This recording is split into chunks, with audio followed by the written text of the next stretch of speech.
Higgins. Good morning. We gathered here today with a shared responsibility to serve, to lead, and to care for every person who calls Miami-Dade County home. Almighty God, we ask for your blessings upon our Mayor, Danielle Levin-Cava, upon Chairman Anthony Rodriguez, upon all the commissioners, and upon all those entrusted with the well-being of this diverse and vibrant community. Grant them wisdom to make sound decisions, clarity in moments of challenge, and the courage to do what is right. Bless them with the ability to listen, truly listen, and to lead with integrity, guided not only by policy, but by compassion for every individual. We are reminded that leadership is not only about decisions made in this chamber, but about lives impacted every day beyond these walls. Behind every agenda item is a person, a family, a story. As we stand this month, Autism Awareness Month, we're reminded of powerful truth. Every soul matters and every life counts. As the director of the Friendship Circle, I have the privilege of seeing every day the beauty of neurodiversion and the strength of individuals with unique abilities. Not limitations, but different ways of seeing and contributing to the world. We think of the children, the families, and the dedicated professionals and volunteers who support them with strength, love, and commitment. May we as a community ensure that every individual is given the opportunity to thrive and to feel a true sense of belonging. Help us build not just a stronger county, but a kinder one, where inclusion is a lived reality and every person is seen, valued, and empowered. Almighty God, bless Miami-Dade County with unity, with peace, and with a shared commitment to lift one another. And let us say, Amen.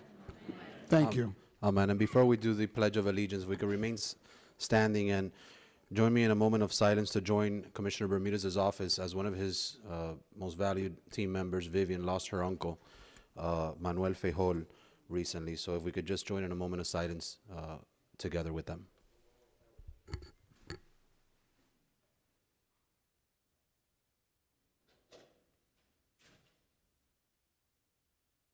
Thank you. Please join me for the pledge. I pledge allegiance to the flag of the United States of America and to the republic for which it stands, one nation, under God, indivisible, with liberty and justice for all. You may be seated.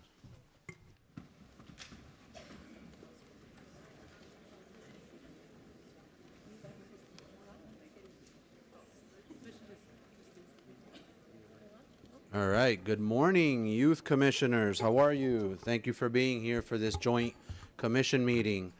I am sure you are all thrilled. I think we have about 20 of you guys being sworn in today.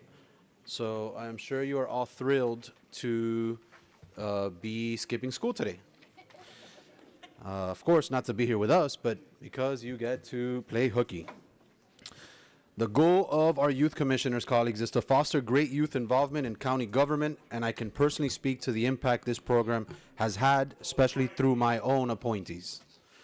I want to recognize District 10's appointee, Victoria Puente, who is here today, and Robbie Thompkin, which are my two District 10 appointees. And I'd like to recognize that, and take a moment of personal privilege, that my appointee, Victoria Puente, made it to FSU and will be going to the state capitol to go to college, so to a great university. So thank you and congratulations on that huge accomplishment. With that, Madam Attorney, if we can move into, and I'm sure that there are many others that are not in my district that have made it into great universities and colleges, those that are graduating and are seniors. But if your commissioner knows, I would let them recognize that if they so wish to. And Robbie, which is my other district commissioner, will be going to Boston College. So, Robbie, I know you couldn't be here today, right? You could not make it. But congratulations on getting accepted into Boston College. I wish both of them continued success as they begin this exciting new chapter. And normally, but that is a very exciting thing for someone who's starting their next chapter in life. But normally, just as a rule of thumb, for those that will stay beyond this meeting with the youth commissioners, we don't actually clap in the chamber. We like wave or we like don't clap. But that certainly merited the applause. So with that, Madam Attorney, can we move into our official joint meeting with our youth commission and swear in our new youth commissioners? Madam Attorney, Yes, that would be appropriate. can we have them sworn in? Is it the clerk? Good morning. Please raise your right hand and repeat after me. You should stand, maybe? Should they stand? Yes. Please stand and raise your right hand and repeat after me. I state your name. Do solemnly swear or affirm that I will support, protect, and defend the Constitution and government of the United States and the government of state of Florida. That I am duly qualified to hold the office under the Constitution of the state.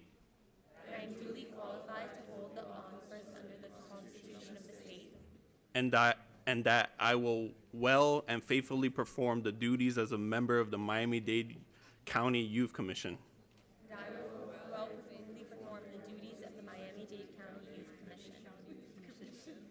On which I am now about to enter, so help me God. Thank you and congratulations. All right, congratulations on being sworn in officially for some of you all again. All right, Madam Attorney, can we take up item 2A first? Now would be an appropriate time for reasonable opportunity for the joint meeting.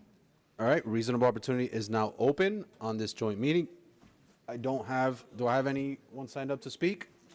No, there are no public speakers registered to speak. Therefore, reasonable opportunity is now being closed. And now we can take up item 2A? Item 2A. All right. Do you need to read it or? Item 2A1, recognizing the Commission's efforts, 2025-2026, Chairwoman Silvana Lodano, District 6. All right, Chairwoman, you're recognized.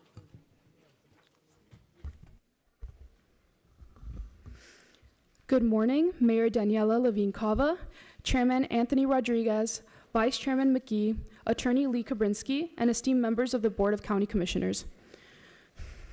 Thank you for your time here today. My name is Silvana Londoño, and I'm a senior at Our Lady of Lourdes Academy and a proud resident of Representative of District 6 with Commissioner Natalie Milian Orbis. I joined the Youth Commission my sophomore year of high school because I've always had a drive to create positive change around me. I held the position of parliamentarian my first year, and as a junior, I moved up the ranks as secretary and presented my first urging. Now I stand before you as chairwoman of the Miami-Dade County Youth Commission and an active member of Mayor Cava's America 250 Committee Board. This is my third year visiting the chambers, and I pray that this will be the year that our urgings and dedication are met with the same enthusiasm and care with which we wrote them. As a member of our commission, I've observed that we have consistently met standards of excellence. We have not only done our best, but I feel we have served as an example that the youth of our county is capable of shedding light on modern issues and tackling them from efficient and unique perspectives. And while the work we've done has been impressive on paper, I'm proud to say that the minds and attitudes behind me are even stronger. This year, I've been in awe of how intelligent and creative each district representative has proven to be through their focus on various projects, including a proposal for obligatory county responses to reports of damaged and unsafe sidewalks, combating human trafficking, improving overpasses, adding clear sugar warning labels on restaurant menus, and establishing fellowships to nurture potential future youth commissioners, among others. These items will not only be discussed here, but also in the District of Columbia, where we will be visiting in early June for legislative tours and conversations with congressional representatives. However, our participation in local government would not be possible without the support of the county commissioners and the Miami-Dade Community Services Department, Director Kathy Burgos, Assistant Director Lotto Mbess, CSD Advisor Rahel Wildizes, and our dedicated liaison, Leticia Laredo. And of course, I want to thank my fellow commissioners who inspire me every day to be a better version of myself. If you're the smartest person in the room, you're in the wrong one. And with all of you, I never am, so I thank you for that. With that, I would like to now introduce our Youth Commission Secretary, Madison Moreno. Thank you. Thank you so much, Madam Chairwoman. Madam Secretary, you're recognized. Hello, I am Madison Moreno, a junior at the School for Advanced Studies. It is a privilege to stand before you today as the Secretary of the Miami-Dade County Youth Commission, co-chair of the Changemaker Award Committee, and co-director of the Youth Commission Policy Fellowship. Most importantly, I proudly represent District 11 as a youth commissioner. This year has created incredible opportunities for the Youth Commission. We have adopted a variety of urgings, addressing a wide range of issues that impact youth in Miami-Dade County. Yet I think our most powerful accomplishment is providing other youth with a space to make their voices heard. It all started with a simple LinkedIn message. A local student, Amira Avalon, reached out to me asking for some advice on a policy project for her school. A few pointers quickly became a lasting relationship, as I mentored her through the process of developing a strong policy proposal that could become real legislation. Ultimately, I saw a clear gap. There are countless youth like Amira who want to leverage legislative advocacy to make a difference. Yet many cannot navigate the complexities of county government and policy writing. Their vision simply remains an idea. I saw a problem in our community, so I chose to address it the only way I know how. I submitted a proposal to the Youth Commission to develop a fellowship, and against all odds, it passed by a single vote. And that belief in my vision empowered me to believe in others. The Youth Commission Policy Fellowship empowered 10 high school students across Miami-Dade County to develop a policy proposal. We led information sessions on the structure of county government and proposals, provided resources to streamline the writing process, and hosted workshops for students to receive feedback on their proposals. Their final submissions reflect 10 unique perspectives, united by a shared mission of building a better Miami-Dade County. Their proposals address issues as small as bees and as large as towering tree canopies. Most importantly, many of them have been inspired to apply for the 2026-2027 Youth Commission, where they hope to continue their work with legislative advocacy. It is my hope that, like the Youth Commission, you will believe in my vision. We would love to collaborate with the Mayor's Office and Board of County Commissioners to expand our reach, enhance the fellowship, or connect it to existing initiatives. Thank you for your time and support. It is now my pleasure to introduce my fellow District 11 Youth Commissioner, Chair of the Advocacy and Legislation Committee, Jaden Lawton. Thank you, Madam Secretary. Commissioner Lawton. Thank you, fellow commissioners. Nobody moves to Miami's for the sidewalks, but someone's abuela uses one every morning to get to the 11 bus. And whether she makes it there safely is, in part, a policy decision someone made or didn't make. That is what local government is, a collection of decisions so small they are imperceptible until they fail. Our committee spent this year looking at those invisible decisions. My name is Jaden Lawton, and I serve as the District 11 Youth Commissioner and Chair of the Advocacy and Legislation Committee. Our committee turns the concerns of Miami-Dade's youth into concrete policy recommendations, and this year, working alongside some of the most thoughtful and determined young people in our county, our members produced 4 substantive proposals. The first is Safe and Sightly Sidewalks, offered by Aiden Biss, our Mayor's Office representative. When a resident discovers a hazardous sidewalk, the repair process can be confusing and slow. One office refers you to the next, where the hazard remains. The long process intensifies the issue, as our research found that the longer it takes to repair a sidewalk, the more expensive it becomes. This is especially crucial, as in Florida, unintentional falls are the leading cause of fatal injury among elderly adults. Aiden's proposal, therefore, urges the Department of Transportation and Public Works to respond to hazardous sidewalk reports within 30 days, or notify the appropriate municipal departments within 15 days if the repair falls under city authority. In doing so, we have the unique opportunity to both protect pedestrians and reduce the county's exposure to preventable liability. The second is Connecting the Dots Against Human Trafficking, offered by Felipe Ashton. Florida ranks second nationally in reported trafficking cases, and Miami-Dade ranks first in the state. Yet less than 1% of cases globally are ever identified. Felipe's proposal calls for a centralized reporting system governed by a joint task force including the mayor's office, the police department, the state attorney's office, and the Department of Homeland Security. These agencies currently collect data using different standards and systems. But a unified platform, my friends, will let investigators identify patterns and strengthen interagency cooperation, something that is especially crucial as Miami prepares to host the FIFA World Cup later this year. Now the third is One Step Too Wild, offered by Isabel Hidalgo. Isabel, representing the Agendas Coordinator Office, addresses the toll that habitat fragmentation takes on both wildlife and drivers. Roads like 10 Miami Trail and Chrome Avenue cut through some of the most biodiverse ecosystems in this county. But when animals cross, the results are dangerous for everyone. Her proposal urges the county commission to advocate at the state and municipal level for wildlife crossing infrastructure along priority corridors, documenting how crossings in other areas have reduced collisions by as much as 80%. 80%.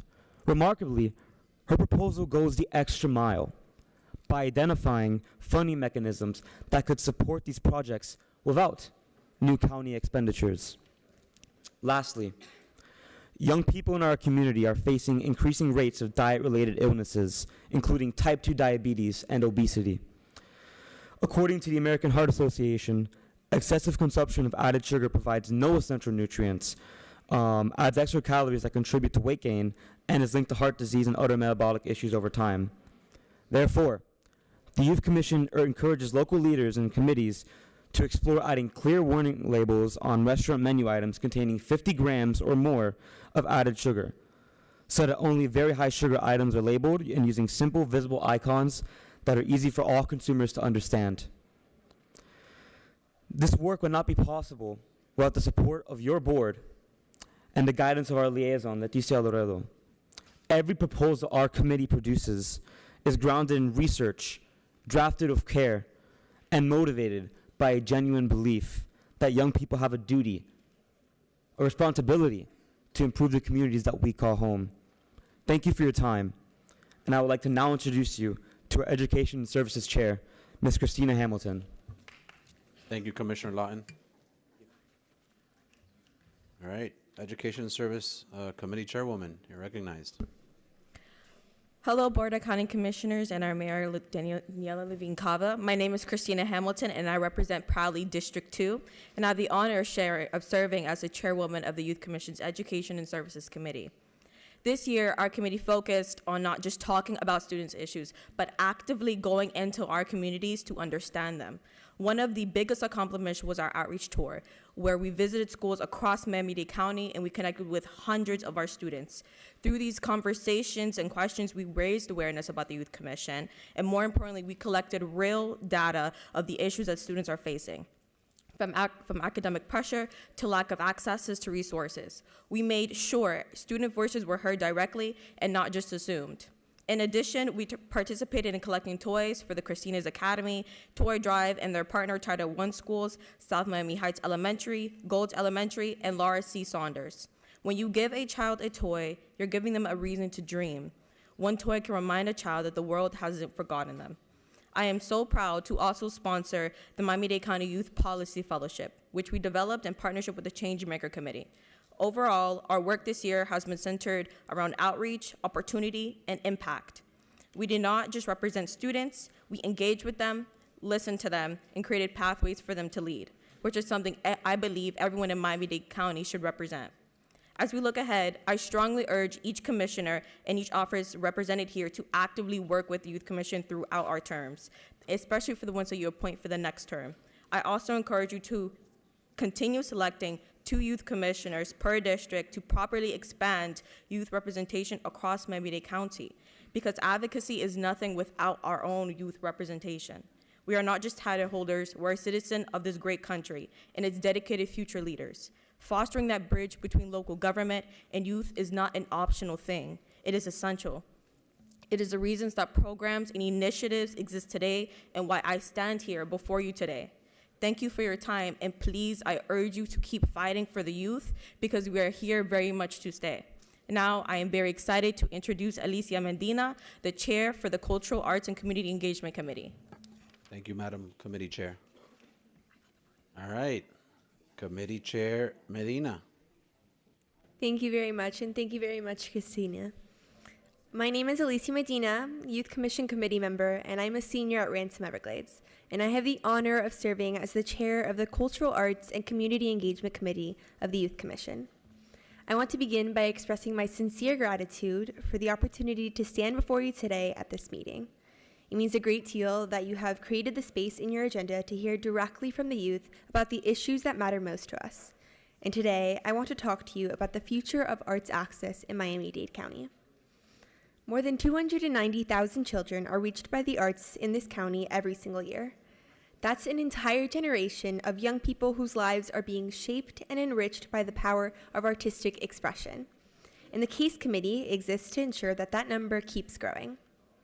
So the first major initiative I want to highlight by our committee was that we had the privilege of participating in the Reading Hotspot, a community reading project that brought us face-to-face with toddlers and their caregivers, creating a space where books and imagination were placed at the center of a child's earliest experiences.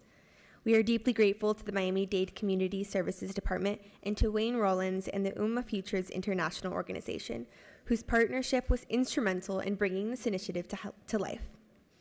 I also want to highlight a comprehensive policy proposal that our committee has been developing to dramatically expand youth access to arts and cultural programming across the county. At the heart of this is a grant-funded voucher program that would provide students with the opportunity to enroll in arts instruction classes offered by the community organizations across the county.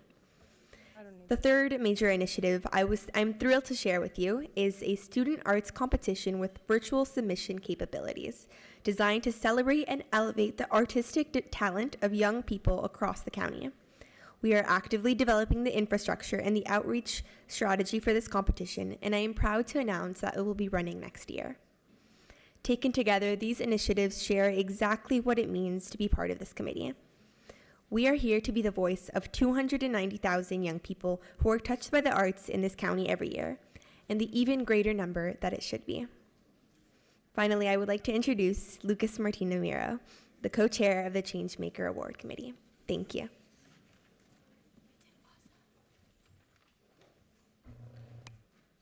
Thank you, Alicia, for that introduction. Good morning, everyone. My name is Lucas Martinez Miro, and I'm a senior at Coral Gables Senior High. For the past 2 years, I've had the privilege of serving as a youth commissioner representing District 12, and this year I have the honor of serving as co-chair of the Changemaker Award Committee. Serving as co-chair this year has given me the opportunity to recognize and uplift students who are making a tangible impact in our county. Established in 2024, the Changemaker Award was created to honor those who see the needs of their community, but more importantly, take the initiative to solve them. This year, our committee reached a significant milestone. We received a record-breaking 75 applications, a number that speaks to the growing spirit of service and leadership among our youth. Out of these exceptional applicants, we named 10 finalists and selected 3 winners who truly embody the values of this award. The Changemaker Award celebrates more than achievement. It highlights those who refuse to wait for change and take action themselves. Each applicant represents a unique story of change, reminding us that meaningful progress begins with a single idea and the determination to see it through. Building on this momentum, we respectfully ask the Board of County Commissioners to once again consider designating April 30th as Youth Changemaker Day in Miami-Dade County. This request is about shining a light on the extraordinary contributions of these students. Their service and impact deserve to be recognized at the highest level, reinforcing that Miami-Dade is a county that values and honors the youth and who step up to make a difference.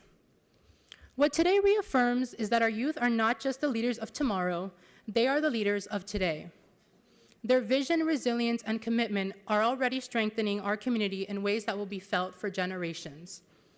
Thank you for your time and for your continued support in recognizing the young changemakers of Miami-Dade County. Now I'm excited to introduce Stacy Cotier. Thank you so much. Stacey, Thank you, Lucas. Good morning. My name is Stacy Gautier, and I am a senior at School for Advanced Studies. For these past 2 years, I've had the honor of serving as a District 2 Youth Commissioner, and this year I was elected as the parliamentarian of the Miami-Dade Youth Commission. Like many of my colleagues, when I applied to this program, I was unsure about my career path or what exactly I wanted to make out of it. Over time, being surrounded by individuals who are so committed to making change have completely transformed the way I perceive both myself and my community. Watching my colleagues share initiatives aimed to improve the life of others have only deepened my passion for fostering change. It made me more confident in sharing my opinions and more aware of the issues that youths face in our city.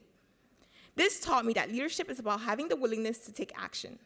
Sharing proposals with my colleagues and engaging in discussions allowed me to see things from other point of views and to embrace those different perspectives.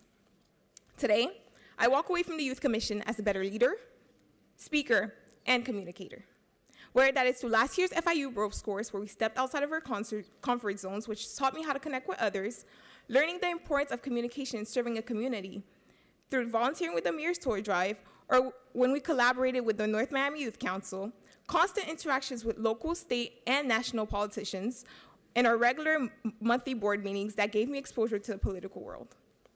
These all together have shaped me in ways that I thought were beyond me. Now I see my community as more than a place where I live, but also part of me. The best part of my experience, though, has been you all. Those of you who take time out of their days to ensure that the youths have an outlet. Those who, despite our ages, trust in us and provide us with a platform to enact change. You have all played a major role in forming my experience with the Youth Commission. I am beyond grateful to have had this opportunity and excited for what's to come. Now I would like to call up Gabriela Lopez, who will be speaking about community service. Thank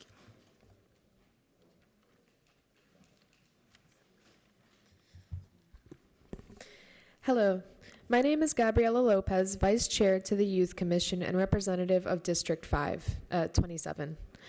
On Saturday, April 11th, the Miami-Dade Youth Commission took part in the 44th Annual Bonanza, a countywide cleanup devoted to safeguarding Biscayne Bay, a place that does more than border our county, it sustains it. Nearly 5,000 people, spread across 33 sites, including 80 Barnes Park, chose to give their time to something that asks for effort but offers no spotlight, and that choice matters. There's a certain force in quiet labor, no headlines, no ceremony, just hands moving, lifting, and clearing what should not be there. It is easy to speak about protecting our environment. It is harder to act on it in ways that are repetitive, unglamorous, and necessary. That is where the real commitment reveals itself. In Miami-Dade, Biscayne Bay is not simply a backdrop.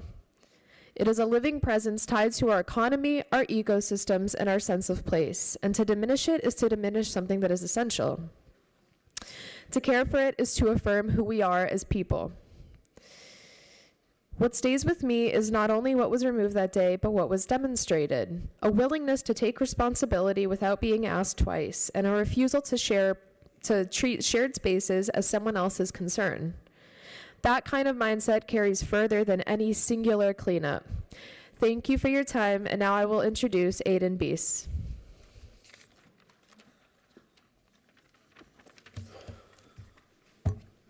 Good morning. My name is Aiden Biss, representing the Mayor's Office, and I'm a senior at Ransom Everglades.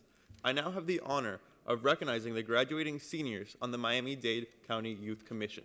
But first, I would like to thank the people in this chamber who have made our accomplishments possible. Thank you to our parents who have guided us, encouraged us, and enabled us to reach our individual achievements. We are here today because of you. And of course, I would like to thank our mayor and our commissioners for giving us a voice in local government. Being on the Miami-Dade Youth Commission has been an extraordinary experience, which has enriched our understanding and appreciation for county government by making us a part of the county's legislative process. As I announce the names and the college they will be attending, I will also highlight some of the other remarkable achievements of my fellow youth commissioners. Julian Farrington, District 1, will be attending Florida State University and Silver Knight nominee for Social Sciences. Stacy Cotier, District 2, will be attending Rice University. Christina Hamilton, District 2, will be attending the University of Miami. Max Feldman, District 4 will be attending Duke University. Silvana Londono. District 6 will be attending the University of Florida. Jennifer Pinheiro. District 8 will be attending the University of Pennsylvania. Naima Ahmed. District 9 will be attending the University of Florida. Victoria Puente. District 10 will be attending Florida State University. And Silver Knight nominee for Digital and Interactive Media, Jaden Lawton, District 11, will be attending Columbia University. Lucas Martinez Miro, District 12, will be attending MDC Honors. Maggie Cardenache, District 13, will be attending Duke University. Diana Tejas, District 13, will be attending MDC Honors. Alicia Medina, committee member, will be attending Harvard University. DeMarco Santos, representing the Office of the Mayor, will be attending Florida State University. And Silver Knight nominee for Social Sciences. And for myself, representing the Office of the Mayor, I will be attending the University of Miami. Thank you. Wow, guys, I think a round of applause. For this one, we could do a round of applause.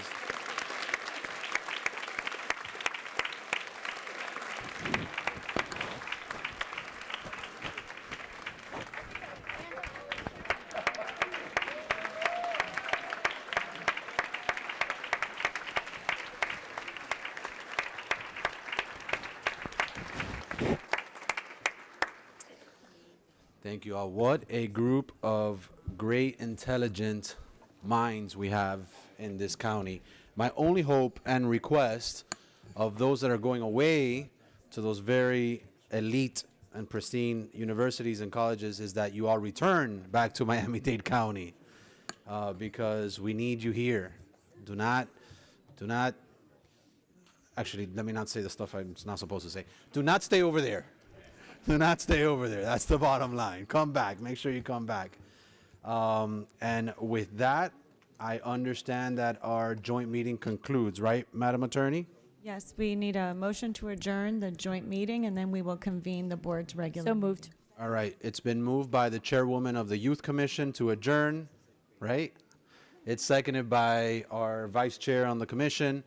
All in favor of adjourning signify by saying aye. Aye. All opposed, nay. Show us officially adjourned. Thank you, youth commissioners. Appreciate you being here. And best of luck to those that we may not see again for a little bit, but I do look forward to continue working with you guys in this capacity and in many other future capacities. Congratulations once more. Thank you all. All right, Madam Attorney, can we now move into our BCC agenda? Yes, Mr. Chair. All right. Should we move into reasonable opportunity for the public to be heard? That would be appropriate. Yes, thank you. All right, I want to go ahead and start, if he's in the room, with our tax collector, El Taxista, Mr. Dario Fernandez, who, yeah, I'll let him say it and not steal his thunder, but go ahead, Mr. Tax Collector. Good morning. Good morning, Chairman Rodriguez, a member of the board. I'm here to strongly support item 7A. It remove an outdated rule that require businesses to display their local business tax receipt. This is something that we don't need in digital age. Thank you to Commissioner Bermudez for bringing this item forward. We are here to continue supporting a small business. We also support 11A8. Right now, we send more than 120,000 bills to collect about $60,000 in total. In many cases, it costs more than process the bill than the amount collected. This change will save about $750,000 and allow those resources to be used where they truly benefit residents, because we are here to protect the taxpayer money. I thank Commissioner Milian Orbis for moving this item forward. One more point. During last budget process, I committed that the tax collector office will return $20 million early to the county to continue supporting the different programs and essential service our community truly needs. As of today, that money is already in the county bank accounts, where we continue to put people first in Miami-Dade County. God bless Miami-Dade County, and God bless the United States of America. Thank you. Thank you. Thank you, Mr. Tax Collector. And I thought you almost weren't going to say it because you supported so many other issues. But yes, just for my colleagues that were part of this process through the last fiscal budget, and we're aware of my negotiations with our tax collector's office. Today, we received the remaining $20 million in advance that he had committed to us in order for us to be able to balance our fiscal year budget. So thank you again, tax collector, for that. I know it's not statutorily required, so appreciate your good faith efforts in helping us balance our county budget. All right, with that, remaining 2 minutes each, just as the tax collector had, is Thomas Kennedy, followed by Stanley Young. You may approach the wells, state your name and address, the item on which you're speaking on. Please remain on topic. You have 2 minutes to speak. Stanley Young, I see you coming up. Whoever gets to the well first gets to speak first. All right, Mr. Young. Good morning, Commissioners, Chair, Madam Mayor, all our distinguished commissioners who are leading our city, leading our community in the way that we need to go. You know, my name is Chaplain Stanley Young. I'm chaplain here in Freedom Prison and Jail Ministry, concerned about my community. 500 Northwest 2nd Avenue is where I reside. What I have been campaigning for, or has been bringing aware to this well, is about our plight of our community concerning right now is concerning building. As we drive through Miami-Dade County, I see some of the buildings are very old, 30, 40 years old buildings. I see empty lots that are in our county where it needs to have affordable housing. You are doing, I think, an extraordinary job in actually trying to address this issue, but we need to accelerate it to a greater level. We need to accelerate it where we can have more affordable housing in our community. I will continue to champion for affordable housing until we get to that level where we will have, where a person who out here working in the community, working, driving buses, police officers, what may have you, will be able to have a decent and livable place to live. I'm just like President Biden once said, he's going to build from the bottom up. I have been waiting for that for a long time, that we start with the ones who are living on the streets and build our way up to the top. That is the way to go. That is the way we need to address those issues that are in our community. Let's continue to build, build, build. Thank you. God bless. Thank you, Mr. Young. All right, do I have Thomas Kennedy here? Thomas Kennedy, not here. Not here. Thomas Kennedy, not here. All right. All right, then that concludes our public speakers. Mr. Chairman. Mr. Chairman. You're not registered here. Maybe you're in reasonable, maybe you're in you're on a public hearing item. It's 5E, that's one of my public hearings. Yeah, that's later. That's later down the line. Commissioner Gilbert, you're recognized. So, well, public hearing is officially, reasonable opportunity is officially closed. Commissioner Gilbert. Thank you, Mr. Chairman. Just point of personal privilege to acknowledge something. I love on the dais, well, let me start off this way. Every spring over the past 6 years, I've taken around 50 students from our community on a spring break expedition trip. The first year, we did the Grand Canyon, then we did Broadway, New York City, then we did Washington, D.C. and all the monuments. The last year, we did a civil rights tour through Alabama, Tennessee, Georgia. And this year, we did the second half of that civil rights tour through Louisiana. And so while I was there, I had an opportunity to meet a young lady. Her name's Leona Tate. And it was interesting because she was one of, we're all familiar with the Rockwell picture of Ruby Bridges desegregating schools. Well, she was one of the 6 original young ladies who actually desegregated schools in Louisiana in 1960. And it was so interesting because she is not just alive, she's alive and kicking, vibrant. She gave us a tour of her facility, and she signed a book personally signed the book for each of you. So this is something I brought back from the kids and myself to you, and also to remind us all that it really just wasn't that long ago. It really wasn't that long ago. She's still alive and vibrant and fighting the good fight. Thank you, Mr. Chairman. Thank you, Commissioner Gilbert. That's very, very thoughtful. Appreciate that.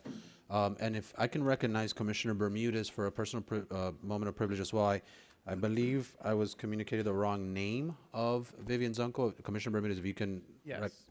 Well, first of all, most important, thank you and Commissioner Orbis for these sentiments, which is important to Vivian, who's been a long-term member, not only of District 12, but here, and has worked with many of you in the past. But her uncle that did pass away is not Manolo Fejo, but her other uncle, Daniel Castro, and I know she appreciates his sentiments, which is the most important thing. Unfortunately, she got that notice as we got here today, so in the quickness of it happening, obviously, we were in and I know that you, I think, also know him personally, so our sentiments go out to Vivian and to the Castro family for the passing away of her uncle Daniel.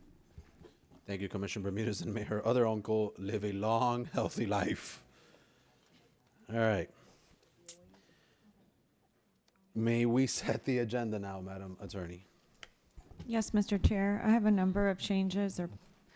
Item 2B2, Commissioner Steinberg adds this item to the pull list. 2B3, Commissioner Milian Orbis adds this item to the pull list. 2B6, Commissioner Milian Orbis adds this item to the pull list. Item 5K, Commissioner Milian Orbis is requesting deferral of this item to your May 5th commission meeting. 8F1, Senator Garcia adds this item to the pull list. 8K1, Commissioner Bastien adds this item to the pull list. 8M1, Senator Garcia and Commissioner Milian Orbis add this item to the pull list. 802, Senator Garcia adds this item to the pull list. 8P1, Commissioner Regalado is adding this item to the pull list.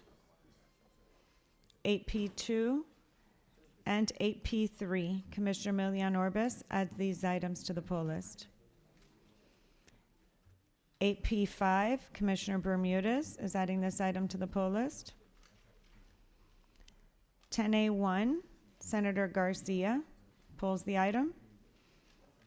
11A6, Senator Garcia pulls this item.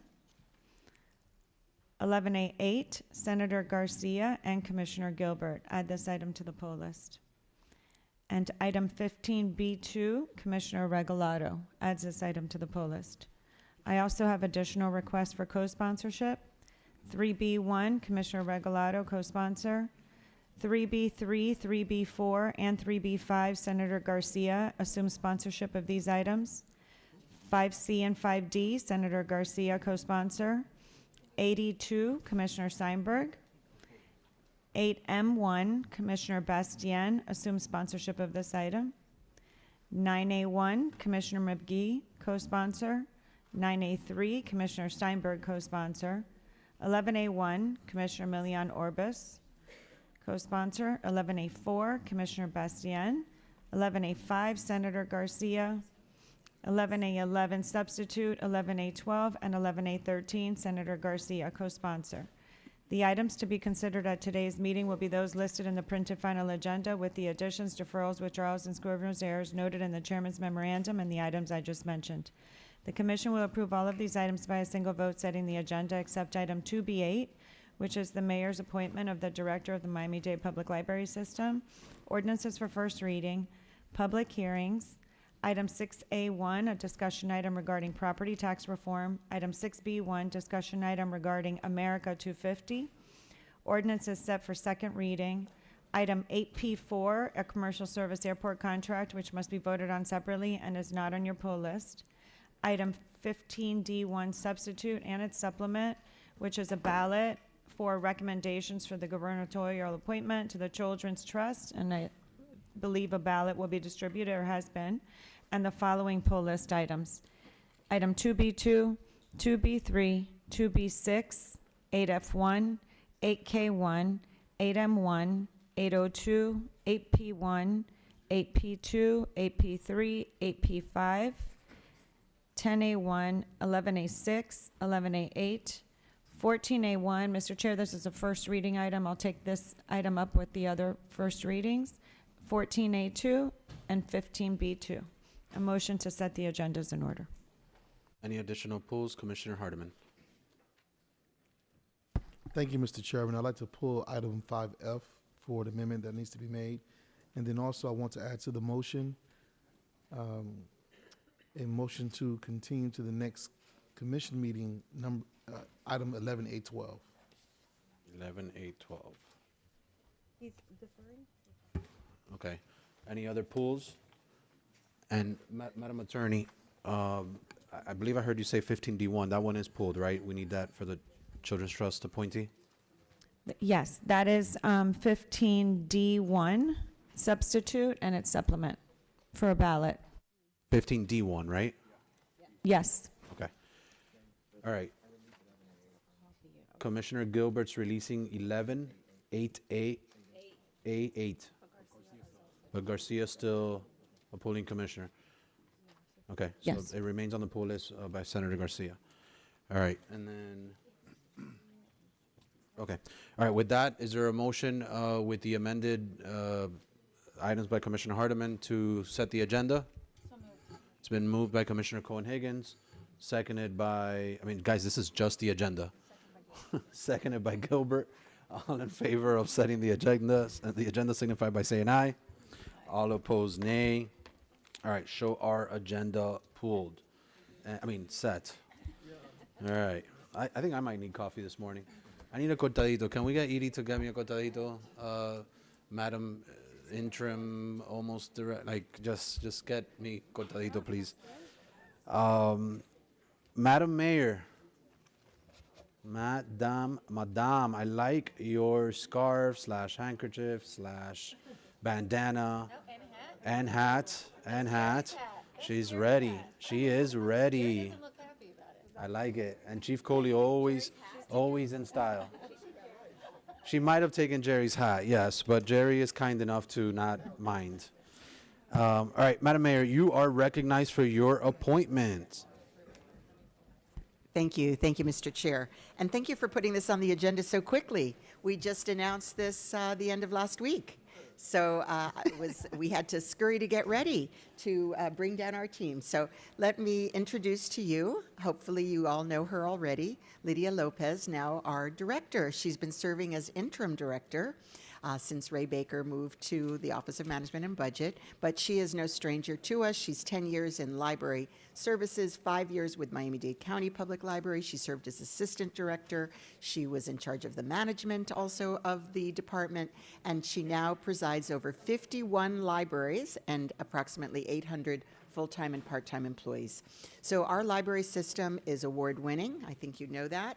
And the programming is very innovative and diverse. Just yesterday, we did groundbreaking for a renovated library in Miami Lakes. And this is the kind of love and attention that our libraries provide for each of our communities and up to almost 3 million residents. So thank you for your great service, Director Lopez, and we're looking forward to even bigger and better things under your leadership. Thank you, Mr. Chair. Thank you, Madam Mayor, and you have the floor for a couple seconds. Thank you. First, I want to express my sincere gratitude to Mayor Daniela Levine Cava for the confidence she has placed in me with this appointment. Mayor Cava, I know how deeply you value libraries and the roles they play in strengthening our communities. I share that belief wholeheartedly, and I am honored by the opportunity to help advance that vision for the residents of Miami-Dade County. I would also like to thank the members of the Board of County Commissioners for your continued support of the Miami-Dade Public Library System. I have had the privilege of working closely with many of you over the years, and I look forward to continuing that collaboration with you and your teams as we work together to deliver impactful programs, resources, and services to our community.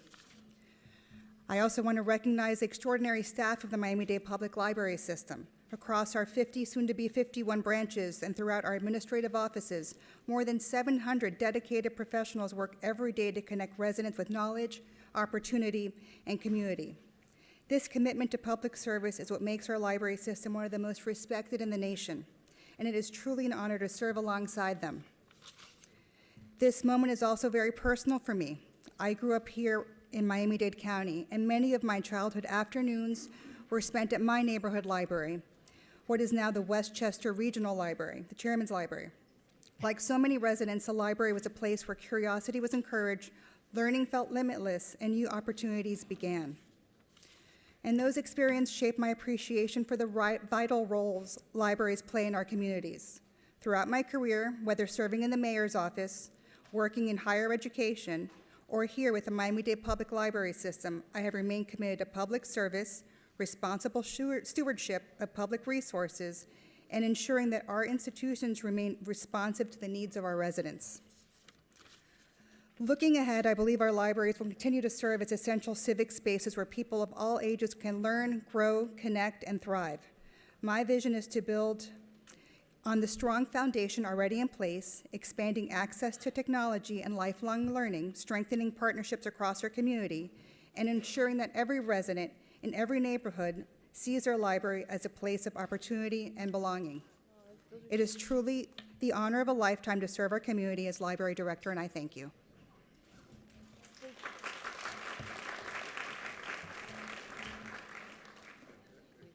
No, we don't. We don't need a formal motion, right? Nope. This is but I do want to say congratulations, Director now, and I think it's well deserved. So we look forward to working with you. Likewise. Commissioner Gilbert. Thank you, Mr. Chairman. Congratulations, Director. This isn't for you. This is to the Mayor of the Administration through the Chairman. I'm completely supportive of this appointment. I think she's more than qualified. She's been the assistant. I'm very comfortable with it. I'm curious, though, did we do a national search? Thank you. Through the chair, I actually was berating myself for not having mentioned that, yes, we did. Thank you. And it was a competitive process, and there were 3 finalists, and she was finally selected. Thank you. Thank you all. Congratulations. Congratulations. Congratulations. All right. Guys, let's do we don't clap. What's going on here? All right. It's like a Monday almost. Yeah. It's like. All right. We have first reading items, but I do want to bring up a few things that are not on the agenda, just very quickly, just to kind of go through it. One is I want to take a moment to recognize our newly board-elected director for OPBA, Christina. Thank you for being here with us, officially the director for OPBA under Office of the Chair, and with all of your support. I would like her to say something, but I know that she doesn't like to, but I would like even if it's from there, even if it's, I mean, you should come to the well, but yeah, you are the director now, so I think you should come down to the well, do the walk of,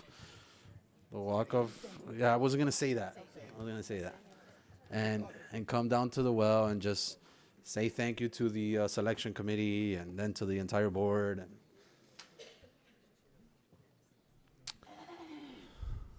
guys, I've personally known Christina in many different capacities and many different hats that she's worn, always with the county for several years, many years, probably about a decade already, quite honestly. And I know that many of you on this dais, some of my colleagues, in fact, have known her that long and even longer. And I believe and am convinced that there's no one more qualified to fill the role of director of OPBA than Christina. And I mean that from the bottom of my heart. This isn't a thing I'm saying now that you are the director and that my colleagues voted for you, but I genuinely mean that. You know, I've always been very honest with you about that. So congratulations from the bottom of my heart. Please say a few words. Thank you. Thank you, Chairman, Vice Chairman, and Commissioners. I am truly honored by the trust you have placed in me to serve as Director of the Office of Policy and Budgetary Affairs. I accept this responsibility with gratitude and a deep commitment, not only to the people of Miami-Dade County, but also to this board. I am committed to being responsive and dedicated to your priorities, ensuring you have the information and resources needed to make informed decisions. I want OBBA to be an extension of your offices, whether it's providing support with policy development or assisting with budgetary matters. Together, we can continue to strengthen transparency, accountability, and long-term planning for the benefit of all residents. Thank you again for this opportunity. Thank you, Director. And I guess then you're off the hook easy today. All right, not a lot from the day, so we all welcome you, though. Thank you so much, Director.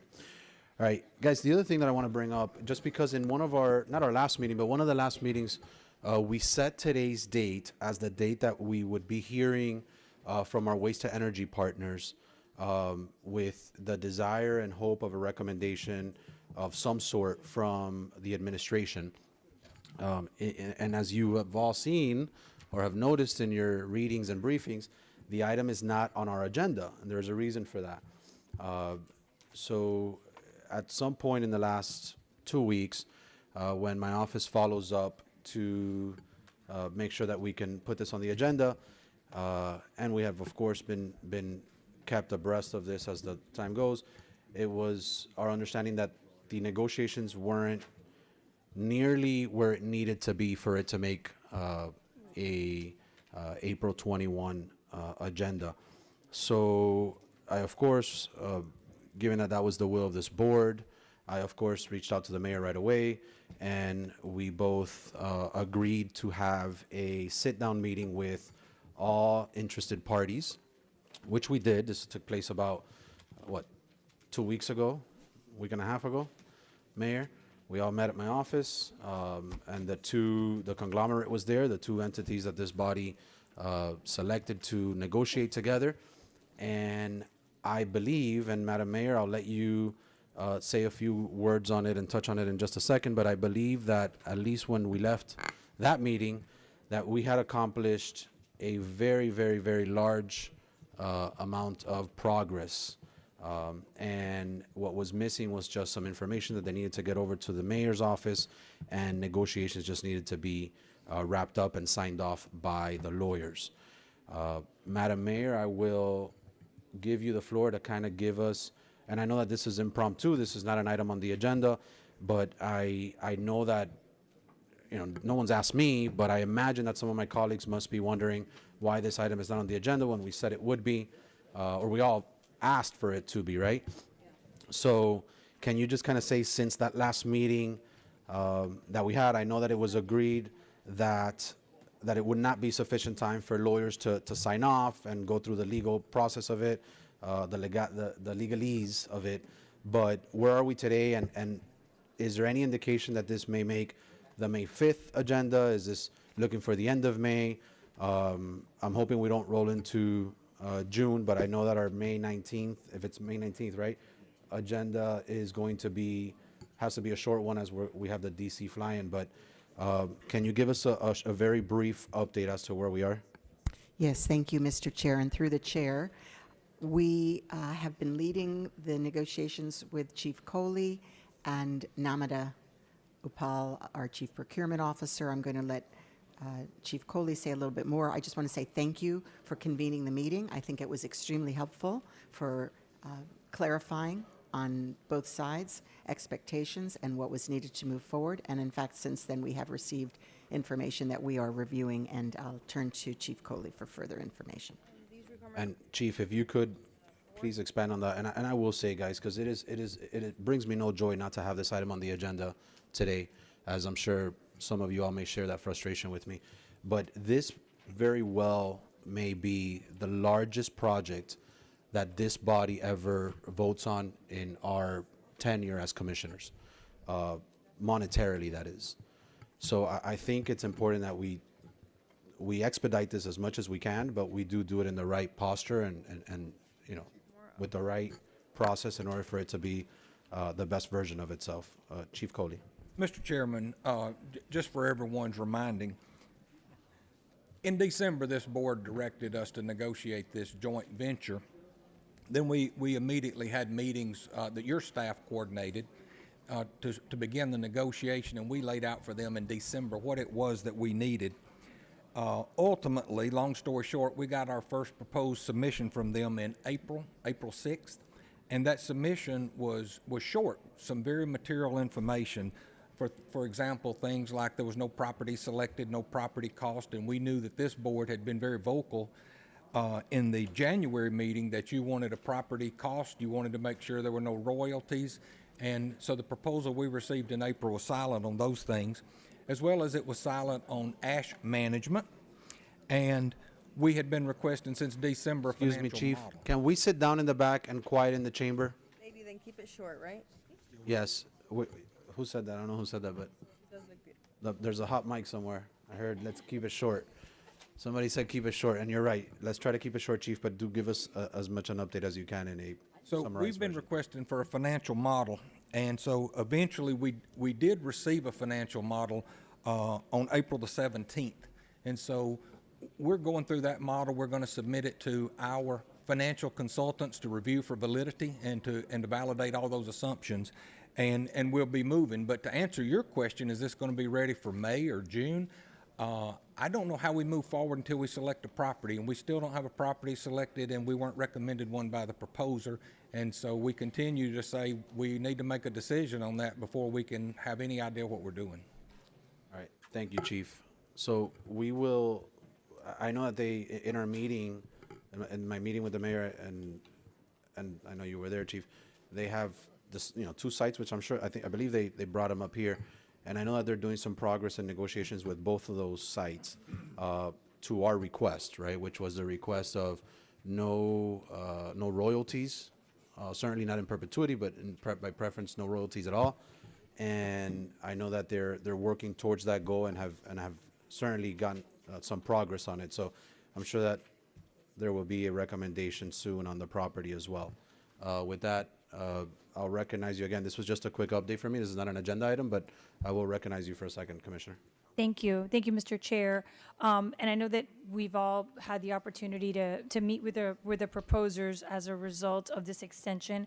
And I just wanted to put something on the record. I'm glad that Roy mentioned the issue with the ash. We need a lot more information on that. I also think that as they give us information on the price of the sites, it's important to add mitigation. We know that both sites that are being considered are going to need mitigation credits. I know that it's an estimate, but I think that that needs to be baked into the price and at least give us an idea of what those mitigation credits would cost.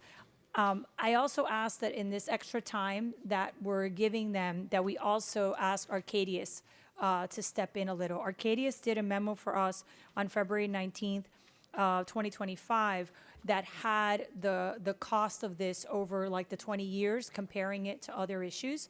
So now as we get more numbers, we really need Arcadius to step in and do an analysis. I don't want us to just look at their proposal in a vacuum. So I would hope that there is time for Arcadius. We're already paying them. They already have a contract to do that analysis and give us their 2 cents. They have some information on one of the sites, but I think we need more information on the second one.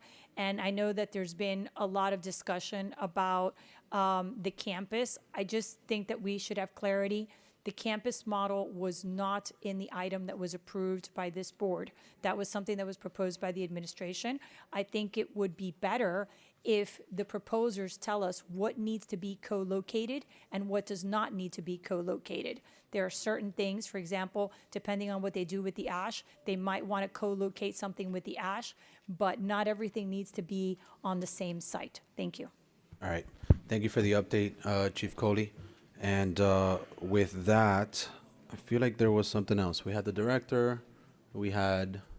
All right, that might have been it. If it comes to me, I'll interrupt again. All right. Is it in order to move into first reading items at this time, Madam Attorney? Yes, Mr. Chair, I can read them all. Yeah, we did, Commissioner. We set the agenda. Right? All right. First reading items? Yes. Go ahead. You can read them all. 4A, ordinance relating to the Rapid Transit System Development Zone, amending sections 33C-2 and 33C-3.3 of the code, expanding the Smart Corridor subzone of the Rapid Transit Zone to encompass certain private property in the vicinity of Southwest 27 Avenue and Southwest 28 Lane, located within a quarter mile of a public transit station, providing severability, inclusion in the code, and an effective date.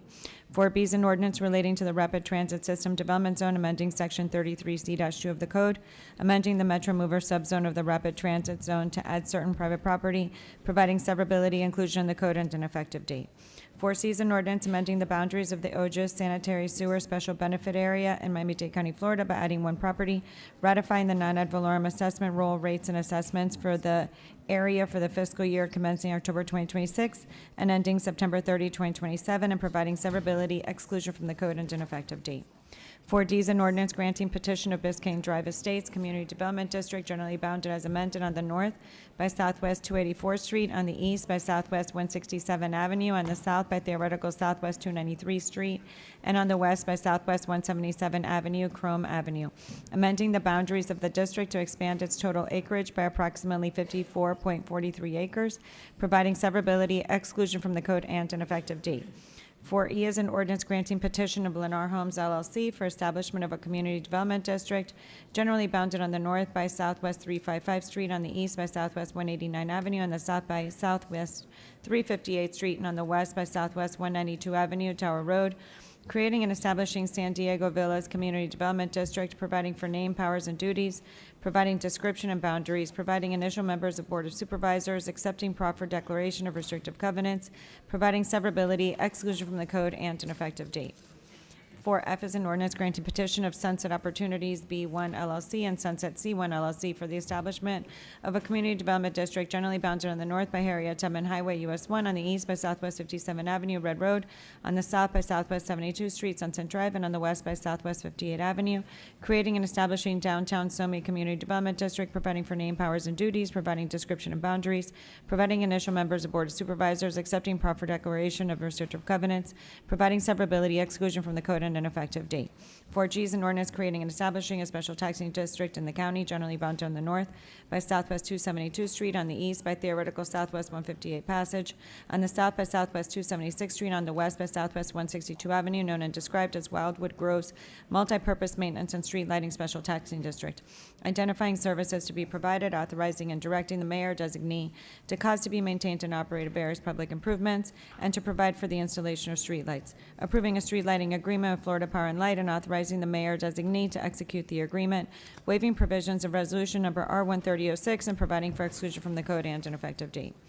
4H is an ordinance creating and establishing a special taxing district in the county, generally bounded on the north by theoretical Southwest 290 Terrace, on the east by Harriet Tubman Highway, on the south by theoretical Southwest 292 Street, and on the west by Southwest 162 Avenue, known and described as Carpow Multipurpose Maintenance and Street Lighting Special Taxing District, identifying services to be provided, authorizing and directing mayor designee to cause to be maintained and operated various public improvements, and to provide for the installation of streetlights, approving a street lighting agreement with Homestead Energy Services, and authorizing the mayor designee to execute the agreement, waiving provisions of resolution R-13006, and providing for exclusion from the code and an effective date. 4I is an ordinance creating and establishing a special taxing district in the county, generally bounded on the north by Southwest 236 Street, on the east by Southwest 132 Avenue, on the south by Southwest 240 Street, and on the west by theoretical Southwest 133 Court, known and described as Copart East Street Lighting Special Taxing District, identifying services to be provided, authorizing and directing mayor designee to provide for the installation of streetlights, approving a street lighting agreement with Florida Power and Light, and authorizing the mayor designee to execute the agreement, waiving provisions of resolution number R-13006, and providing exclusion from the code and an effective date. 4J is an ordinance creating and establishing a special taxing district in the county, generally bounded on the north by theoretical West Oakland Haven Circle, on the east by theoretical West Oakland Haven Circle, on the south by Northeast 199th Street, and on the west by Lake Area, known and described as Julia's Estate Multipurpose Maintenance and Street Lighting Special Taxing District, identifying services to be provided, authorizing and directing mayor designee to cause to be maintained and operated various public improvements, and to provide for the installation of streetlights, approving a street lighting agreement with Florida Power and Light, and authorizing mayor designee to execute the agreement, waiving provisions of resolution number R-13006, and providing for exclusion from the code and an effective date. 4K is an ordinance creating and establishing a special taxing district in the county, generally bounded on the north by Southwest 278th Street, on the east by theoretical Southwest 128 Avenue, on the south by Southwest 280 Street, Walden Drive, and on the west by Southwest 128 Place, known and described as Genia Gardens Multipurpose Maintenance Special Taxing District, identifying services to be provided, authorizing and directing mayor designee to cause to be maintained and operated various public improvements, and providing for exclusion from the code and an effective date. 4L is an ordinance creating and establishing a special taxing district in the county, generally bounded on the north by Southwest 245 Terrace, on the east by Southwest 128 Avenue, on the south by theoretical Southwest 246th Street, and on the west by Southwest 129 Avenue, known and described as Olga Lydia Subdivision, Multipurpose Maintenance and Street Lighting Special Taxing District. Identifying services to be provided, authorizing and directing mayor designee to cause to be maintained and operate various public improvements, and to provide for the installation of streetlights, approving a street lighting agreement with FPL, and authorizing the mayor designee to execute the agreement, waiving provisions of resolution number R13006, and providing for exclusion from the code and an effective date. 4M is an ordinance relating to fire prevention, amending Chapter 14 of the code, updating title, amending definitions, changing requirements for an owner's statement on fire investigations, amending procedures for appeals of fire code violations, updating requirements for operating permits, providing for the recording of consent agreements and notices of violation, requiring building owners and occupants to notify the chief fire official upon correction of certain violations, authorizing the chief fire official to order the disconnection of utilities and buildings and structures with pending fire code violations under specific circumstances, making technical amendments to the Florida Fire Prevention Code, updating the false fire alarm ordinance, providing for the sale of exempt fireworks in accordance with Section 791.04 Florida statutes, providing for the designation and posting to identify structures sharing a street address, updating requirements for submittal and review of emergency action plans, providing for the testing and maintenance of exit and emergency lighting equipment, providing for the reporting of required maintenance activities for fire protection systems, providing for the protection and installation of emergency power systems, and for the installation and maintenance of water supplies for firefighting outside the urban development boundary, making technical and conforming changes, amending Section 8CC-10 of the code, imposing and modifying civil penalties, and providing severability, inclusion in the code, and an effective date. 4N is an ordinance relating to zoning, creating Section 33-39.5 of the code, providing for administrative acceptance and approval of covenants relating to the Live Local Act in connection with proposed developments located within transit-oriented developments or areas in the county under certain circumstances, providing criteria, requirements, and procedures applicable to such covenants and modification of such covenants, providing severability, inclusion in the code, and an effective date. 4O is an ordinance relating to the Infill Housing Initiative Program, amending Section 17-124 of the code to limit the number of extensions and time that may be granted to developers under the Miami-Dade County Infill Housing Initiative Program, providing severability, inclusion in the code, and an effective date.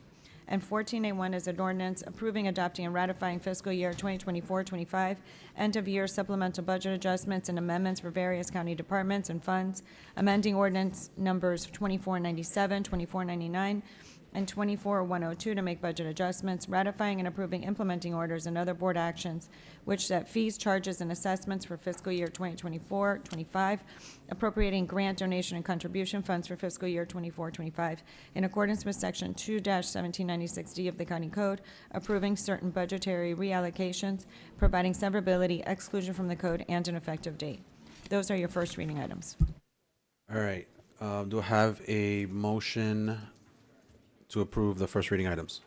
It's been moved by the Vice Chair, seconded by Commissioner Bastien. Any additional bifurcations?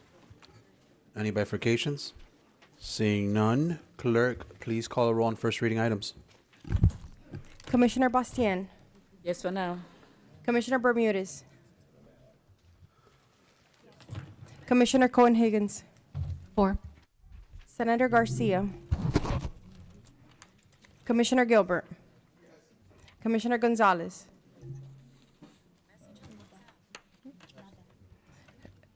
Commissioner Hardiman. Commissioner Lopez. Yes. Commissioner Milian Orbis. Commissioner Regalado. Yes. Commissioner Steinberg. Vice Chairman McGee. Yes for now. Chairman Rodriguez. I vote yes. Motion passes unanimously. All right. Why is my wife calling me? She knows I'm in BCC chairing a meeting right now. All right. All right. Madam Attorney, she knows to call twice if it's an emergency, so she'll call twice. All right. Let the record reflect. First Lady of District 10 is calling. All right. Madam Attorney, can you please read the public hearing items at this time? Yes. 5A is a resolution code designating that portion of Northwest 137th Avenue between Northwest 12th Street and Northwest 17th Street as Cemex Way. And its supplement. 5B is a resolution renaming North Glade Park as Coach Carol Hardiman Park. and its supplement. 5C is a resolution renaming the North Dade Regional Library the Frederica S. Wilson Regional Library, and its supplement. 5D is a resolution co-designating that portion of Southwest 162nd Avenue from Southwest 232nd Street to Southwest 240th Street as Jimmy Rice Avenue, and its supplement. 5E substitute is an ordinance relating to the Miami-Dade County Parking Code, amending Section 30-49 of the code, authorizing parking enforcement entities to issue invoices by mail for non-payment of parking charges, amending Section 30-52 of the code, authorizing parking enforcement entities to enforce additional parking violations through parking citations by mail, providing severability, inclusion in the code, and an effective date, and its supplement. 5F is a resolution approving and authorizing the issuance by the Omni Community Redevelopment Agency of its tax increment redevelopment revenue bonds, Series 2026, in one or more series in an aggregate principal amount of not to exceed $150 million for purposes of financing eligible community redevelopment projects and paying costs of issuance of such bonds. 5G is a resolution authorizing issuance of not to exceed $725 million of aviation revenue refunding bonds in one or more series for purposes of refunding and redeeming certain outstanding aviation revenue and revenue refunding bonds, funding reserve account if necessary, funding certain capitalized interest, if any, and paying certain cost of issuance. 5H substitute is an ordinance granting petition of Miami Freedom Park LLC for establishment of a community development district generally bounded on the north by Tamiami Canal, C4 Canal, on the east by Northwest 37th Avenue, on the south by Northwest 14th Street, and on the west by Northwest 42 Avenue, Northwest Lejeune Road, creating and establishing Lejeune Gardens Community Development District, providing for name, powers, and duties, providing description and boundaries, providing initial members of Board of Supervisors, directing the mayor designee to collaborate with the district for the provision of periodic reports by the district, and for the provision of the District 6 County Commissioner to act as a liaison between the district and the county, and to execute the interlocal agreement with the district as necessary, and providing severability, exclusion from the code, and an effective date, and the substitute supplement. 5I is a resolution approving the plat of Abyss South. 5J is a resolution approving the waiver of plat of Blue Nest Homes 5 LLC. 5L is a resolution approving the plat of Century Estates Royal. 5M is a resolution approving the plat of Century Park Villas North. 5N is a resolution approving the waiver of plat of Habitat for Humanity of Greater Miami, Inc. 5O is a resolution approving the waiver of plat of We Shop Enterprises LLC. 5P is a resolution approving the plat of Hinama North subdivision. 5Q is a resolution approving the plat of Z&M subdivision. 5R is a resolution approving the plat of Modena Home. 5S is a resolution approving the waiver of plat of Little 79 LLC. Those are your public hearing items. Thank you, Madam Attorney. I'm going to go ahead and open up public hearing at this time. When I call your name, please approach the wells and state your name and address and the item on which you're speaking on. You have 2 minutes to speak. Mark Young, Shira Caston Goldstein, Brenda Betancourt, Jonathan Fernandez, and Xavier Alban.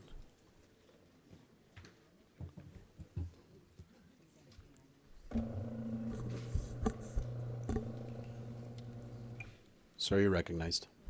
Good morning, Chairman, Commissioners, and members of the community. My name is Mark Young, and I am here on behalf of the Jimmy Rice Center for Victims of Predatory Abduction. 30 years ago, Jimmy Rice was taken from the community as an unthinkable tragedy that forever changed many lives. The story gripped the nation. A 9-year-old boy was gone, vanished from his home bus stop just a few houses from his home. It had been 3 agonizing months before his fate was known. In the wake of the overwhelming grief that a mission to protect children and support families in their most critical moments were born, a way to memorize Jimmy through positive work. Today, we are deeply grateful to Commissioner Cohen-Higgins for bringing forward this resolution to co-designate a portion of the road where Jimmy was abducted from as Jimmy Rice Avenue. The designation is more than a sign.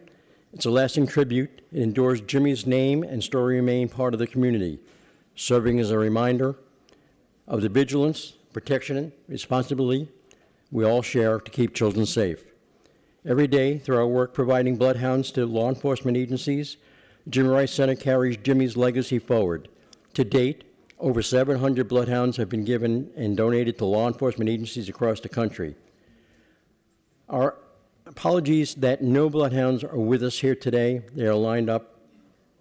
They are tied up doing various commitments out in the communities. I only wish the Rice family could be here to witness this moment and a lasting honor given to Jimmy. On behalf of our organization and Jimmy Rice families and the many families we served, thank you for recognizing Jimmy's life in such a powerful, enduring way. Commissioner Higgins, thank you. Thank you, Mr. Young. Go ahead, ma'am. Good morning. Brenda Barancor, 33 Southwest 2nd Avenue, Suites 901. In reference of IE, I was just having questions about the pilot program for the Miami Parking Authority and Loading Zone. And I'm grateful to Commissioner Vicky Lopez, who has provided me the information that I was kind of requesting. I just have a questions about not just the loading zone that you guys are advocating to do a pilot program, but at the same time, we have to protect both sides, not just the trucks who need to park in the loading zone, but at the same time, what are you guys going to be implementing in this rule, on this pilot program, for those trucks who has a loading zone and decide not to use the loading zone in themselves, double parking in front of buildings? It's a safety issue that we are already having enough traffic as it is, and it's very important for the commissioners to understand it's not just about protecting the trucks who want to park in the loading zone that we decide to assign to them in front of businesses, which is very important. But what happened with those trucks drivers who violates and double park, and then you have to go around, especially when it's a one-way. So a truck, 18-wheeler in front, you have to go around. You don't know what other cars are coming. So when you see this, I see this type of pilot program is important, but we need to not just protect those loading zones, but we need as well, Miami Parking Authority, to have a way to prevent more accidents that we already have. Downtown Miami, very heavy areas are important, but the neighborhood as well. Many of our neighborhood is a one-way street. And if a truck decides to park in the middle because they don't want to use the loading zone, then we all pay the prices to wait until they finish their business in order for the traffic to move. So please, when you see this pilot program, the Miami Parking Authority, Commissioner Lopez, thank you. But I think that it's a great initiative, but we have to think about the people ourselves as a drivers and not just the commercial drivers. Thank you. Thank you, Brenda. Go ahead. Good morning, Madam Mayor, Chairman, members of the Board of County Commissioners, and a special thank you to Commissioner Danielle Cohen-Higgins for your leadership on this meaningful resolution of 5D, naming a portion of the avenue where Jimmy Rice was abducted from as Jimmy Rice Avenue. Thank you for the opportunity to speak with you today and for honoring Jimmy in such a lasting and visible way. My connection to this moment is both professional and deeply personal. I began my career in TV news. I covered Jimmy's story, and like so many in this community, it never left me. That work is also what connected me to Mark Young, who just recently spoke to you and who's with us today. His late wife, Terry Lynn, served as the Rice's family publicist from the day Jimmy was abducted and until recently when she passed this past year. Through that shared experience, a lasting friendship was formed. And for this community, this moment is deeply personal. The very street and avenue being proposed in front of you today still carries, 30 years later, a makeshift memorial in honor of Jimmy, lovingly maintained by the neighbors for nearly 30 years, a testament to how deeply this loss is felt and never forgotten. Today, I am proud to volunteer with the Jimmy Rice Center because I believe it is my responsibility, our collective responsibility, to ensure that Jimmy's legacy continues to protect others. Through its mission, the center is saving lives every day. With us today are two additional volunteers, Gabby De La Espriella, who recently retired from 25 years at NBC News, and too covered the story throughout the years, and Andy Phillips, who worked with us at NBC News on local and national level, Andy was the last person to host a sit-down interview with Don Rice before his passing just a couple years ago. This resolution is more than a name. It is a promise that we will never forget and that we will continue the work. Thank you for honoring Jimmy and for keeping his legacy alive. Thank you. Thank you, Shira.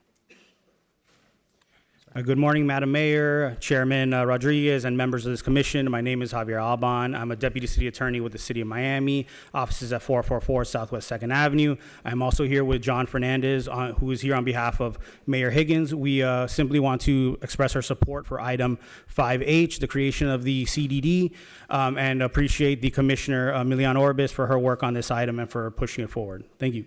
Thank you so much to the two of you. Appreciate it. Thank you for combining the support. All right, with that concludes our public hearing list of speakers. So public hearing is now closed. Does any of my colleague wish to bifurcate any of these items? Mr. Chair, I need to bifurcate 5H and substitute and the supplement as well for the attorneys to just make a quick amendment. Okay, show that bifurcated. Commissioner Steinberg? No, I would like to co-sponsor 5D, please. Which one? 5D. Is that the Jimmy Rice? Okay, and show me co-sponsoring it as well. I would like to co-sponsor it as well. I think we all will. I think everyone, or? Yep. Yeah, unanimous co-sponsor? Yes. Well, unanimous co-sponsor for 5D. Perfect. Senator Garcia, you're bifurcating? Yes, Mr. Chairman, just to vote no, 5K, N, and O. 5K. Through the chair, 5K was deferred to May 5th. Okay, so 5K has been deferred, so 5N and O. Okay. Garcia. And then, Vice Chairman? Co-sponsoring 5C. Show the Vice Chair co-sponsoring 5C. Commissioner Hardiman? Remember, I want to pull 5F for an amendment. 5F, okay.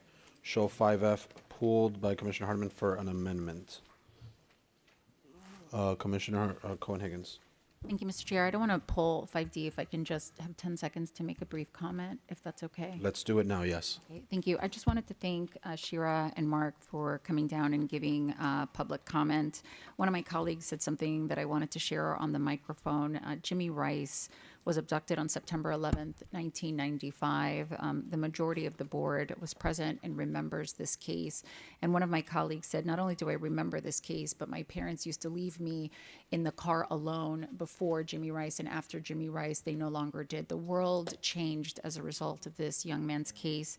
And his parents did everything they could to make children safer afterwards. And I think the public comment that they gave was powerful and a testament to the amazing residents of South Dade in many, many ways, but in this particular instance, how on 162nd Avenue that memorial remains preserved to this day. You also heard about bloodhounds and that this center has now offered more than 700 of them.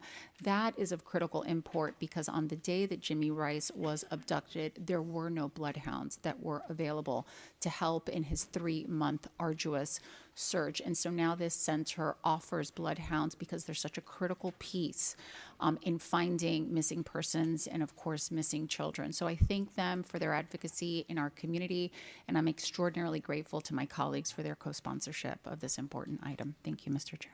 Thank you, Commissioner. With that, any additional, Commissioner Bermudez? Yeah, I wanted to bifurcate, it's already bifurcated, but I want to bifurcate 5H. And on 7B, I think that we had told the attorneys, but I don't know if they mentioned it before or not, 5H and 7B. And obviously, we pulled 8P5. So 5H, and which is the other one? 7B. Just for comments. 7B. And 8P5, I think they did mention that. Well, 7B is later. Yes, so 5H. All right, so any additional bifurcations? Seeing none, do I have a motion for the remainder of the items? It's been moved by Commissioner Gilbert, seconded by Commissioner Cohen-Higgins. Clerk, please call the roll. Commissioner Bermudez. Commissioner Cohen-Higgins. 4. Senator Garcia, Aye. Commissioner Gilbert, Commissioner Gonzalez, 4. Commissioner Hardiman, Commissioner Lopez, Yes. Commissioner Milan Orbis, Commissioner Regalado, Commissioner Steinberg, Commissioner Bastien, Yes. Vice Chairman McGee, Yes. Chairman Rodriguez. Oh, yes. Motion passes unanimously. Madam Attorney, I understand, I was trying to keep track as everything was flying around, but 5C and 5D passed right now with the approval of the remainder. Those were just co-sponsorships that people pulled for. And then is my first one 5F? Yes, it's bifurcated by Commissioner Hardiman. Commissioner Hardiman, you're recognized for an amendment. Thank you very much. I move to amend this item. I'll have the motion read by the County Attorney's Office. Commissioner Hardiman, Commissioner Hardiman moves to amend item 5F to attach additional resolutions related to the bond issuance that were adopted by the Board of Commissioners of the Omni Community Redevelopment Agency and the City Commission of the City of Miami after the Intergovernmental and Economic Impact Committee met on March 11, 2026, and which such resolutions clarify that all obligations, including payment of the performing Arts Center's debt as set forth in the interlocal cooperation agreement between the county, the city, and the agency will be paid prior to any payment associated with the 2026 agency debt. The proposed amendments and the exhibits are indicated in and attached to the handout that you've received. Okay, can the attorneys or Commissioner Hardiman, can you explain what that means? So after the committee met, the city and the CRA adopted additional resolutions to clarify that the payments that are to be made on the bond will be paid after they pay the debts that are listed in the interlocal agreement. That would include the Adrian Art Center. Okay, all right. So basically, it just adopts clarifying language in our favor. Okay, that's what I was trying to connect the dots on. I figured. All right, with that, Commissioner Hardiman moves it as amended. It's seconded by Commissioner Gilbert. Clerk, please call the roll. Commissioner Cohen-Higgins, Senator Garcia, Commissioner Gilbert, Commissioner Gonzalez, 4. Commissioner Hardiman, Commissioner Lopez, Yes. Commissioner Milian Orbis, Commissioner Regalado, Commissioner Steinberg, Commissioner Bastien, Yes. Commissioner Bermudez, Vice Chairman McGee, Yes. Chairman Rodriguez. I vote yes. Motion passes unanimously. All right, congratulations. Commissioner Bermudez, you're recognized on 5H. I'm going to be supportive of it, even though, because the CDD really doesn't impact residents. But the only thing I would ask is if the reports generated by the CDD can be provided to the full board. That's essentially it. Yeah, if I may, Mr. Chair. You're recognized. Thank you. Yes, so that was very important. Commissioner, thank you for that comment. That was important to me as well, and that's why I'm serving as a liaison, and I will make sure that we bring every report that's generated to the board for review and consideration. Thank you. All right, it's been moved. It's been seconded by Commissioner. I do need the attorneys to make an amendment before we move it. Okay, so would the attorneys please read the amendment? Commissioner Milan Orbis moves to amend item 5H substitute to clarify, consistent with Chapter 190 of the Florida statutes, that no debt or obligation of the district shall constitute a burden upon the City of Miami without the prior approval of the City Commission by resolution or ordinance expressly authorizing such burden. I'll move it with the amendment. Been moved. It's been seconded. Clerk, please call the roll. Senator Garcia, Commissioner Gilbert, Commissioner Gonzalez, 4. Commissioner Hardiman, Commissioner Lopez, Commissioner Milan Orbis, Yes. Commissioner Regalado, Commissioner Steinberg, Commissioner Bastien, Yes. Commissioner Bermudez, Commissioner Cohen-Higgins, Vice Chairman McGee, Yes. Chairman Rodriguez. I vote yes. Motion passes unanimously. Thank you. Senator Garcia, you said it was just to vote no on 5N and 5O? All right, so can I have a motion on 5N and 5O? It's been moved by Commissioner Lopez, seconded by Commissioner Gonzalez. All in favor signify by saying aye. All opposed, nay. Show those items pass, reflecting Senator Garcia as a nay. All right, is that my last bifurcated public hearing item? Yes. All right. All right, guys, let's, we have second readings left. All right, let's do my discussion item on property tax reform. And I'll keep it simple, and then I wanted to recognize Commissioner Lopez here in just a second. As Commissioner Lopez, I have to say I am so relieved since you got on the board, because you get to deal with Tallahassee now. And I've actually literally gone much less to Tallahassee since you got on the board in the last several months. But as we all know, there are potential efforts for the elimination or significant reduction of non-school property taxes, particularly those applied to homesteaded properties. This includes expanding exemptions from seniors and adjusting existing homestead protections, all of which are intended to provide tax relief to homeowners. But as we all know, that could have significant implications to our county services, i.e. our budget. So I have many times asked Commissioner Lopez to keep close tabs on the situation, and I know you have been. You've spoken about it at committee, you've given some updates here at the full board prior. So Commissioner Lopez, if you can just give us some short update as to what you're hearing, what you're thinking, and if there's anything, I sure have thoughts, but if there's anything that you think as a county we should be proactively doing at this time. Yes, sir. Thank you, Mr. Chairman. So just as a point of clarification for everyone, all 8 of the proposals that the House had presented during the legislative session, are now dead. There were no companion bills in the Senate. And so what I'm hearing, obviously, is the governor may be calling the legislature back into a special session to address property taxes. Currently, he's called them back in for congressional redistricting, an AI bill, and some other items. But I do believe there will be a separate session called for dealing with property taxes. And so I think my recommendation to the board is that we start to make some move to estimate or investigate, research some proposal. And I guess for me, the one that polls the highest, it's polling at 80%, would be relief to those that are 65 and older, which, quite frankly, are the people that need the relief the most. I know that all of us are very involved in our districts, and we probably have been having lots of conversations with people that are 65 and older who find themselves often in fixed incomes and whose property taxes have risen, over the last couple of years, and they simply can't. That's adding to the affordability issue that we have in housing.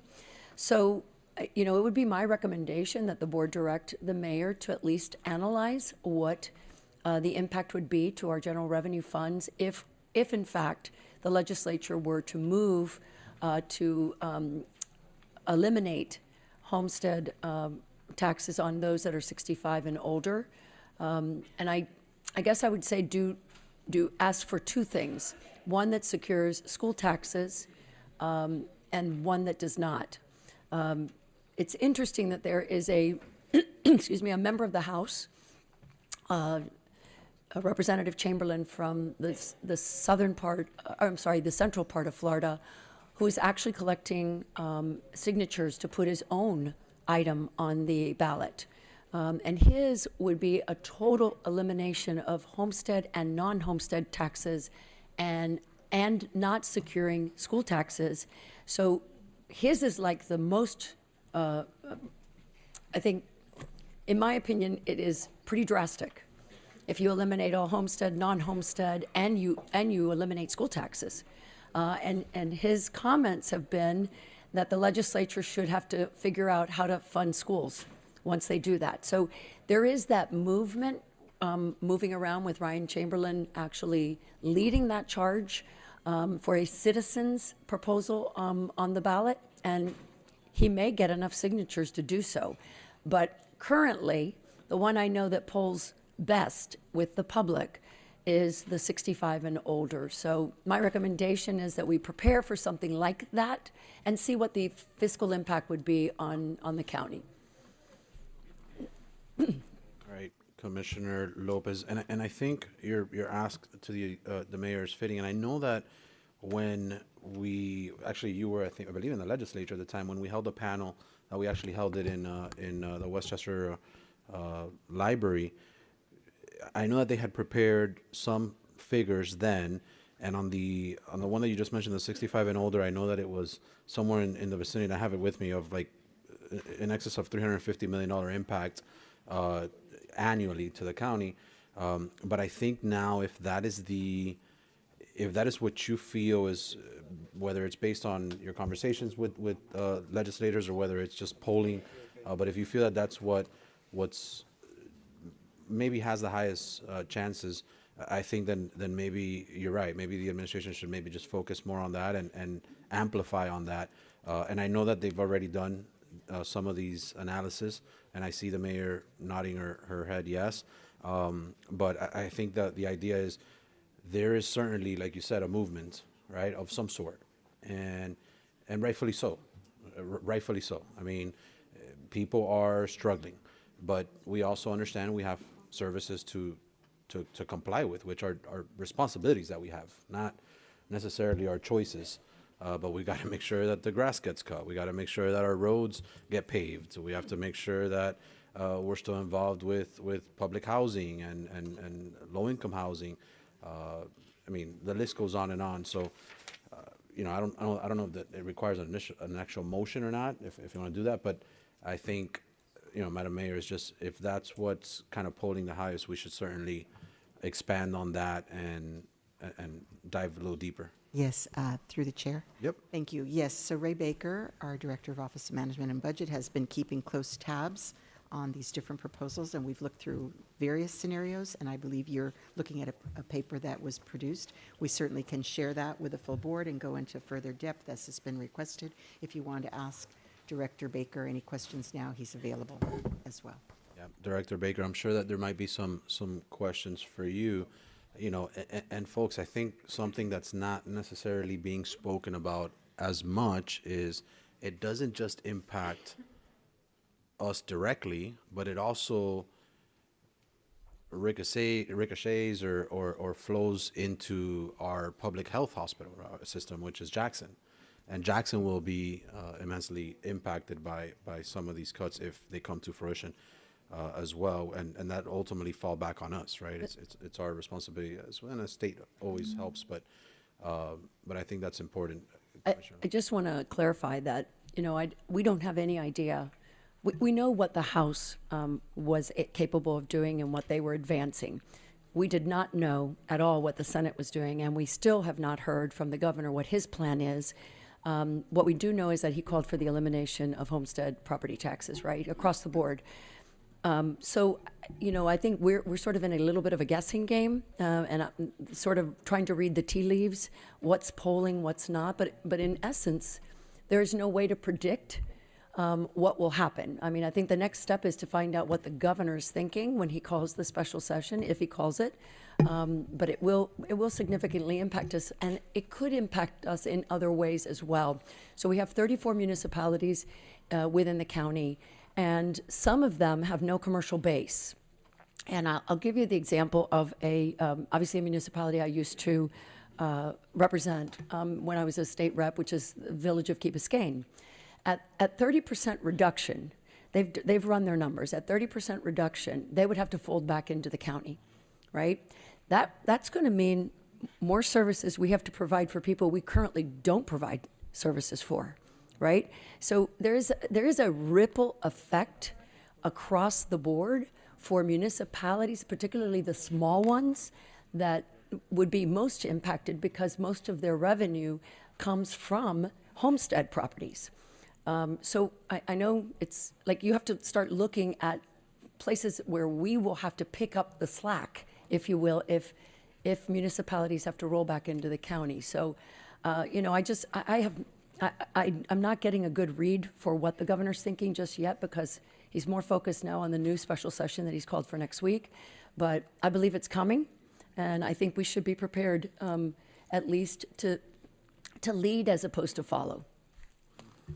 Thank you for that, and I appreciate you taking the role in leadership on this topic. Commissioner Gilbert. Thank you, Mr. Chairman. Thank you, Commissioner Lopez. Just a point, when you all are doing your research and you're pulling together numbers, we use terms all the time like fixed income and over 65. Some people who are over 65 and in fact are on fixed incomes aren't actually on low incomes. And some homes that are owned by people who are over 65 are multi-million dollar properties. So I just want us to be mindful that when you say someone's over 65 and they're on a fixed income, they could be 65 and their fixed income could be $2 million a year. I mean, so I'm all for looking at how, if we get to a point where we're going to actually take a position on something. So if we get to that point, let's make sure we have the information about how that actually breaks down, because for folks who can't afford to pay, we want to be mindful of that. But when we cast a big net, you know, the unintended consequences of generalizations can be very, very, very perilous if you're Miami-Dade County and we still have the responsibility to provide services out of the same general fund. So the folks who are over 65, we're still going to provide the Golden Passport. We're still going to provide the meals. We're still going to provide the things that we're still going to be responsible for those things.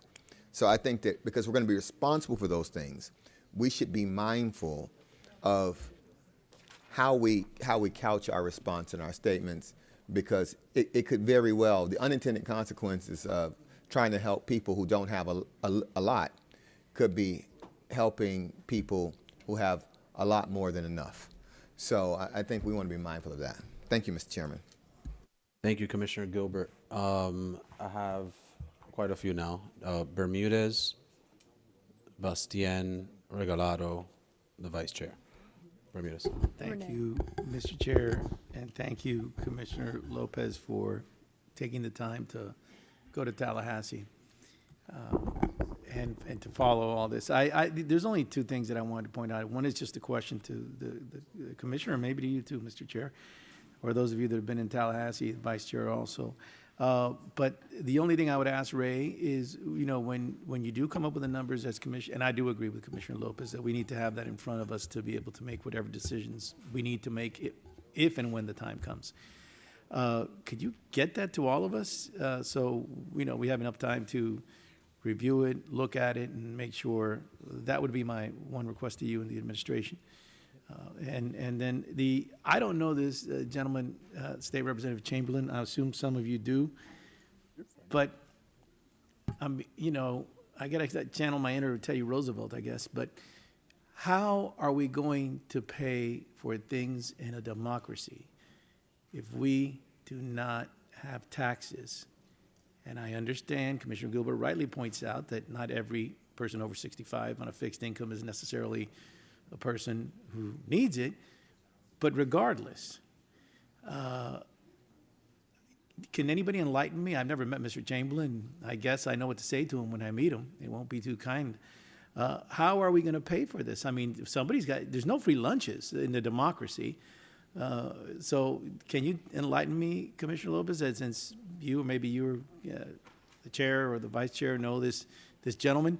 You know, because it's and I'll remind you, and I use Teddy Roosevelt because Teddy Roosevelt, like myself, is also a Republican. But, you know, it doesn't matter what party you're in. How do you, there's no free lunch. How are we going to pay for services anywhere in this state? If this thing that apparently is polling, you know, and which scares the heck out of me because I don't like to live by polls, but those things are, how does this gentleman, Mr. Chamberlain, explain, what is his argument that we're going to pay nothing? And how we're going to run governments in what is a democracy? Or are we going to make the state of Florida into a dictatorship? Mr. Chairman. You recognize. So I do know Representative Chamberlain very well. When I was the chair of the Property Tax Committee in the House, he was on the committee. And he has a philosophical issue with taxes. I mean, imagine that his proposal requires the legislature to try to figure out ways to fund public schools because he would be eliminating those taxes as well. So his philosophical perspective follows somewhat with what the governor has been saying, that this is a tax people should not have to pay, on properties that they own. So I think it's purely philosophical. He's a real conservative, and he just really believes that government has to find the money to provide the services, but not on the backs of those that own properties. And so that's his position. Look, I don't know if he will collect all the signatures, and I don't know if that type of proposal would pass, quite frankly. So, I mean, I tell you this only because it is an effort that is out there, and he has actively got a campaign going on to collect these signatures. So that's just something to be aware of, I would say. But there are others in the legislature that share that same philosophical approach that Representative Chamberlain does. So, I mean, I don't know that that will be successful. I think we have to kind of be prepared. And to Commissioner Gilbert's comment on those over 65, as the chair of that committee, I asked my tax Ways and Means staff if we could only give relief to those that were 65 and older that made a certain income, and that was proven to be unconstitutional in court cases. So they said it's all or none. So you're either giving relief to everybody who's over 65 or nobody. Because I, like Commissioner Gilbert, thought, well, I know a lot of people that are over 65 that aren't in need of relief. But that has proven not to be a possible approach. So you're right, Commissioner Gilbert, giving relief to everyone over 65 means you're lumping in people who, don't need the relief as much as others. Thank you.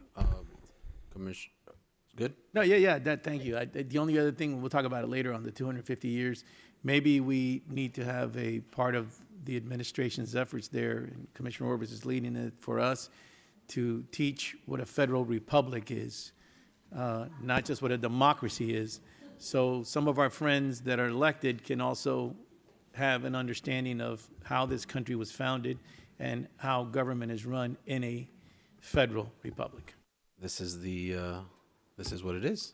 Speaking on an item that's not the one we're on right now. That is a federal republic. But we have to include the funding part. Commissioner Bastian. Commissioner Regalado, I know you're in queue. It's like you're like the kid in school that just like keeps the teacher sees you. The class teacher sees your hand up. Commissioner Bastian. Thank you, Chairman Rodriguez. Actually, I was going to make the comment that you just made about Commissioner Gilbert's statement about the fact that we should not put all the elderlies on fixed income in the same bracket. However, in my case, and based on our discussion recently during our housing committee, I would think in your case too, the majority of the elderlies are on fixed income ranging from 500 to 1,000. And imagine from that amount, they have to pay taxes, they have to pay insurance for their homes. Most of them call my district on a regular basis to ask me, and I know you shared some of the same thoughts recently, Commissioner, what am I going to do? What am I going to do? So I agree with Commissioner Gilbert, but however, in my district, the majority would fall on the bracket. And there's something that I mentioned during committee recently. A lot of residents of District 2 are coming with letters, including my own parents. One of them used to receive, for example, $799. And then suddenly he received a letter saying that the amount is reduced to $500. So a lot of them are receiving this type of letter. So I do agree, but in my case, in my district, and I know in your district too, the majority will fall on that bracket. But I agree with Commissioner Gilbert, we have to find a way to determine that, right? Because there is no way that the county will have the resources to help everyone. Stating that, I also wanted to commend you, Commissioner Lopez, and I agree with Mr. Chair, having you with this expertise, for being in the legislature, really brings a lot of value to the commission. So I wanted to thank you for all the work that you're doing to bring clarity to measures that oftentimes are so clouded, and then you bring clarity to that. I really want to thank you for that.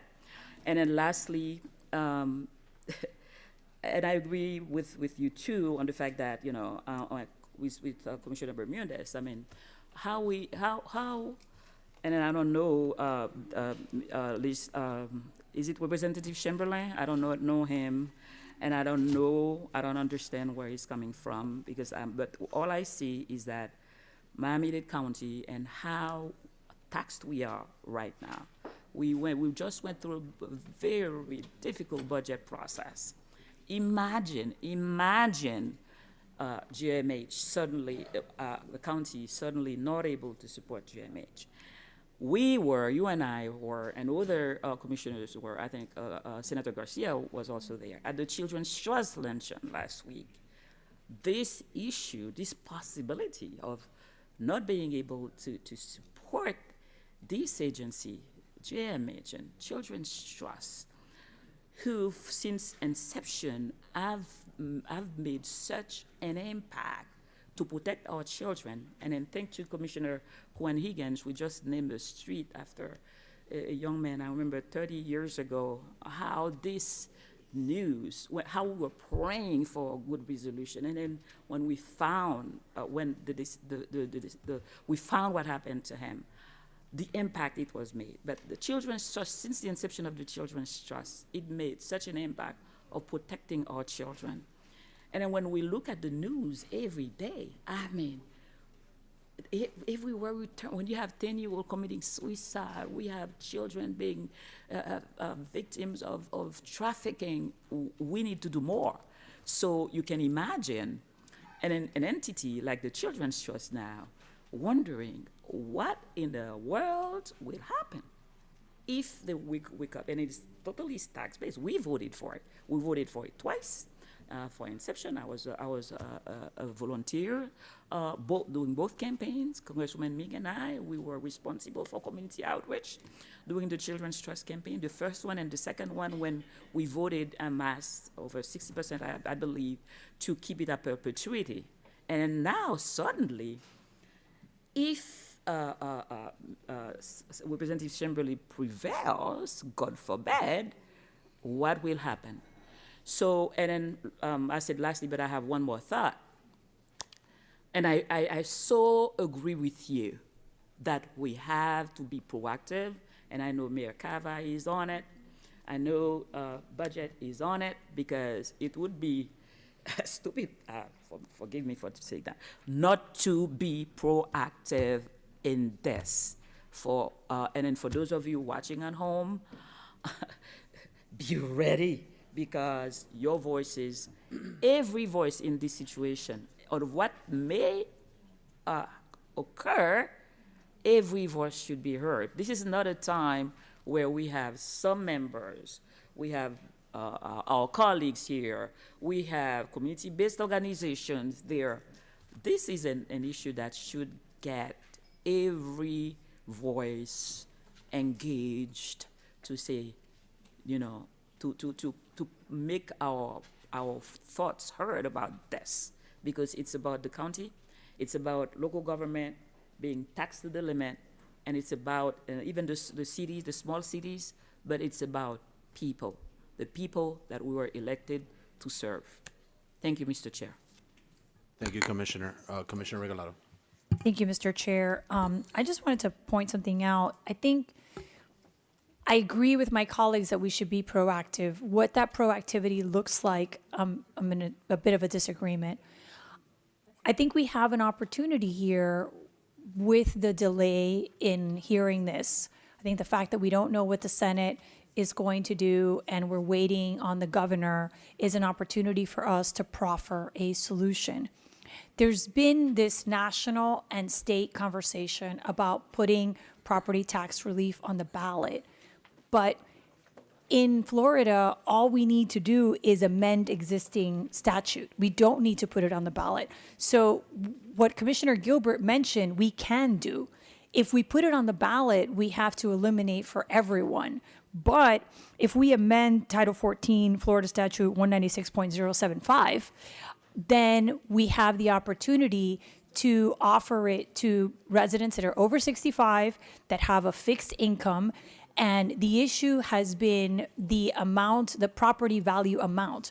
This statute was passed a long time ago, so it's capped at properties that are valued at $250,000. And the AMI is capped at $38,686. The AMI moves, but the property value does not move. If you look at when the statute was passed, that $250,000 is now around $850,000. And all we have to do is change that number, and the property owners who are in peril of losing their homes would get immediate relief. Not relief in 2 years, not relief if people put it on the ballot, not relief after an inaction, immediate relief the minute that the governor signs it. So I think when we talk about being proactive, what we should do is lobby the governor and the Senate to do this, to start here, to give residents that have owned their homes for more than 20 years, that have homestead, that are over 65, that are on a fixed income, this exemption. Right now in Miami-Dade County, they cannot access this exemption because there is no property that's worth less than $250,000. So instead of saying, and we have the numbers, and I think it's great, and we should look at the numbers, and of course we're going to forecast, but I don't think we sit idly by and we let someone else make the decision. I say that we proffer a solution that I think would not only just fit us, I think it would fit the rest of the state, because it allows a gradual shift in something that already has parameters and that we can clearly identify.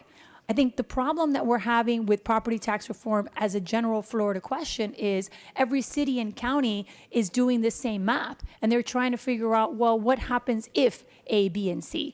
We know exactly who is 65, who has this AMI. Once you change the property values, we could tell you without a doubt how many people would not pay taxes and the impact that that would have. And it wouldn't be a forecast. So I think if we're going to be proactive and take advantage of the space that has been left open for us, we move with an actual proposal, not with saying we don't want it and not with saying we're going to sit here and wait. Thank you. Thank you. Senator Garcia, you recognize. Thank you, Mr. Chairman. Look, this shouldn't be this complicated. The reality is that people in our community need help.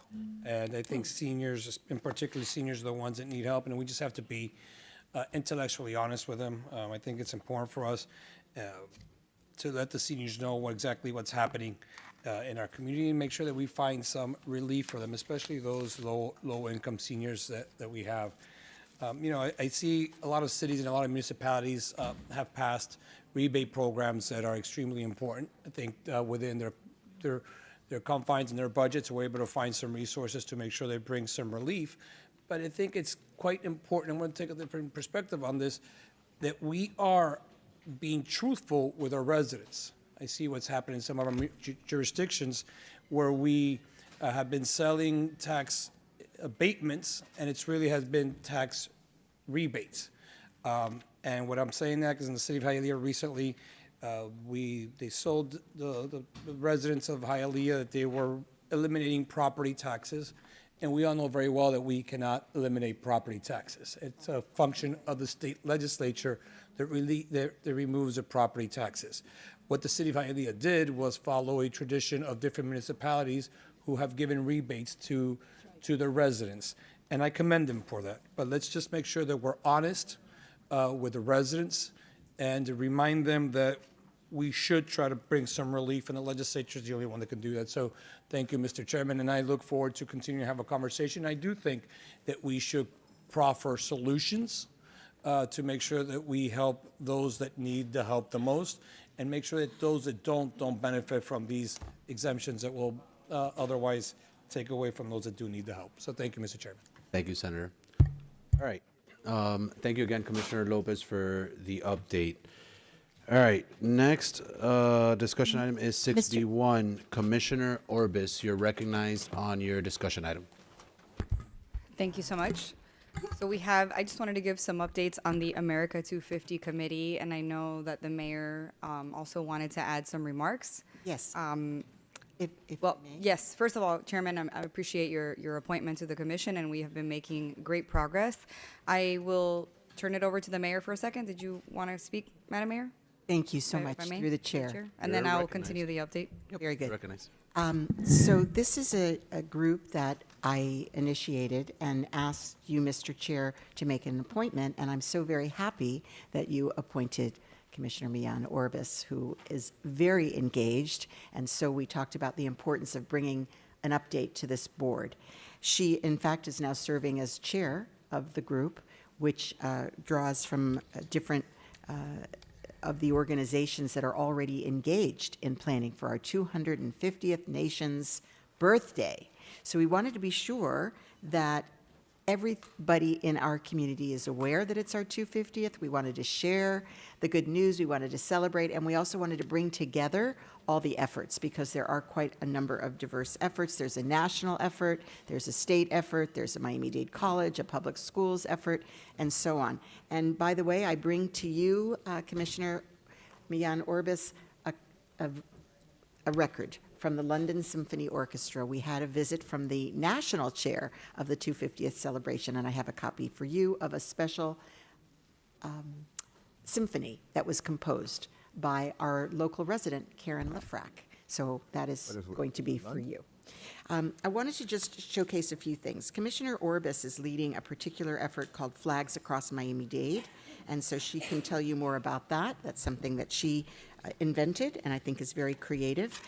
We also are going to have our big celebration at Tropical Park, but this year it will be a little bit different. It will include not only fireworks, but vendor, community participation, student-led performances, music and entertainment, special guests like Miss USA, Senator Garcia. Where are you? Because he's very involved in the Miss USA, Miss Teen USA, and a time capsule working with the American Revolution, Daughters of the American Revolution. We are also having, the History Miami is very active, and they are going to be one of only 8 museums in the country to host original documents from our nation's founding. There's a high school speech competition. There is something called the MDC Quest, a digital scavenger hunt that everybody can participate in. We're having fireside chats across our library system, so stay tuned for that in your area libraries as well.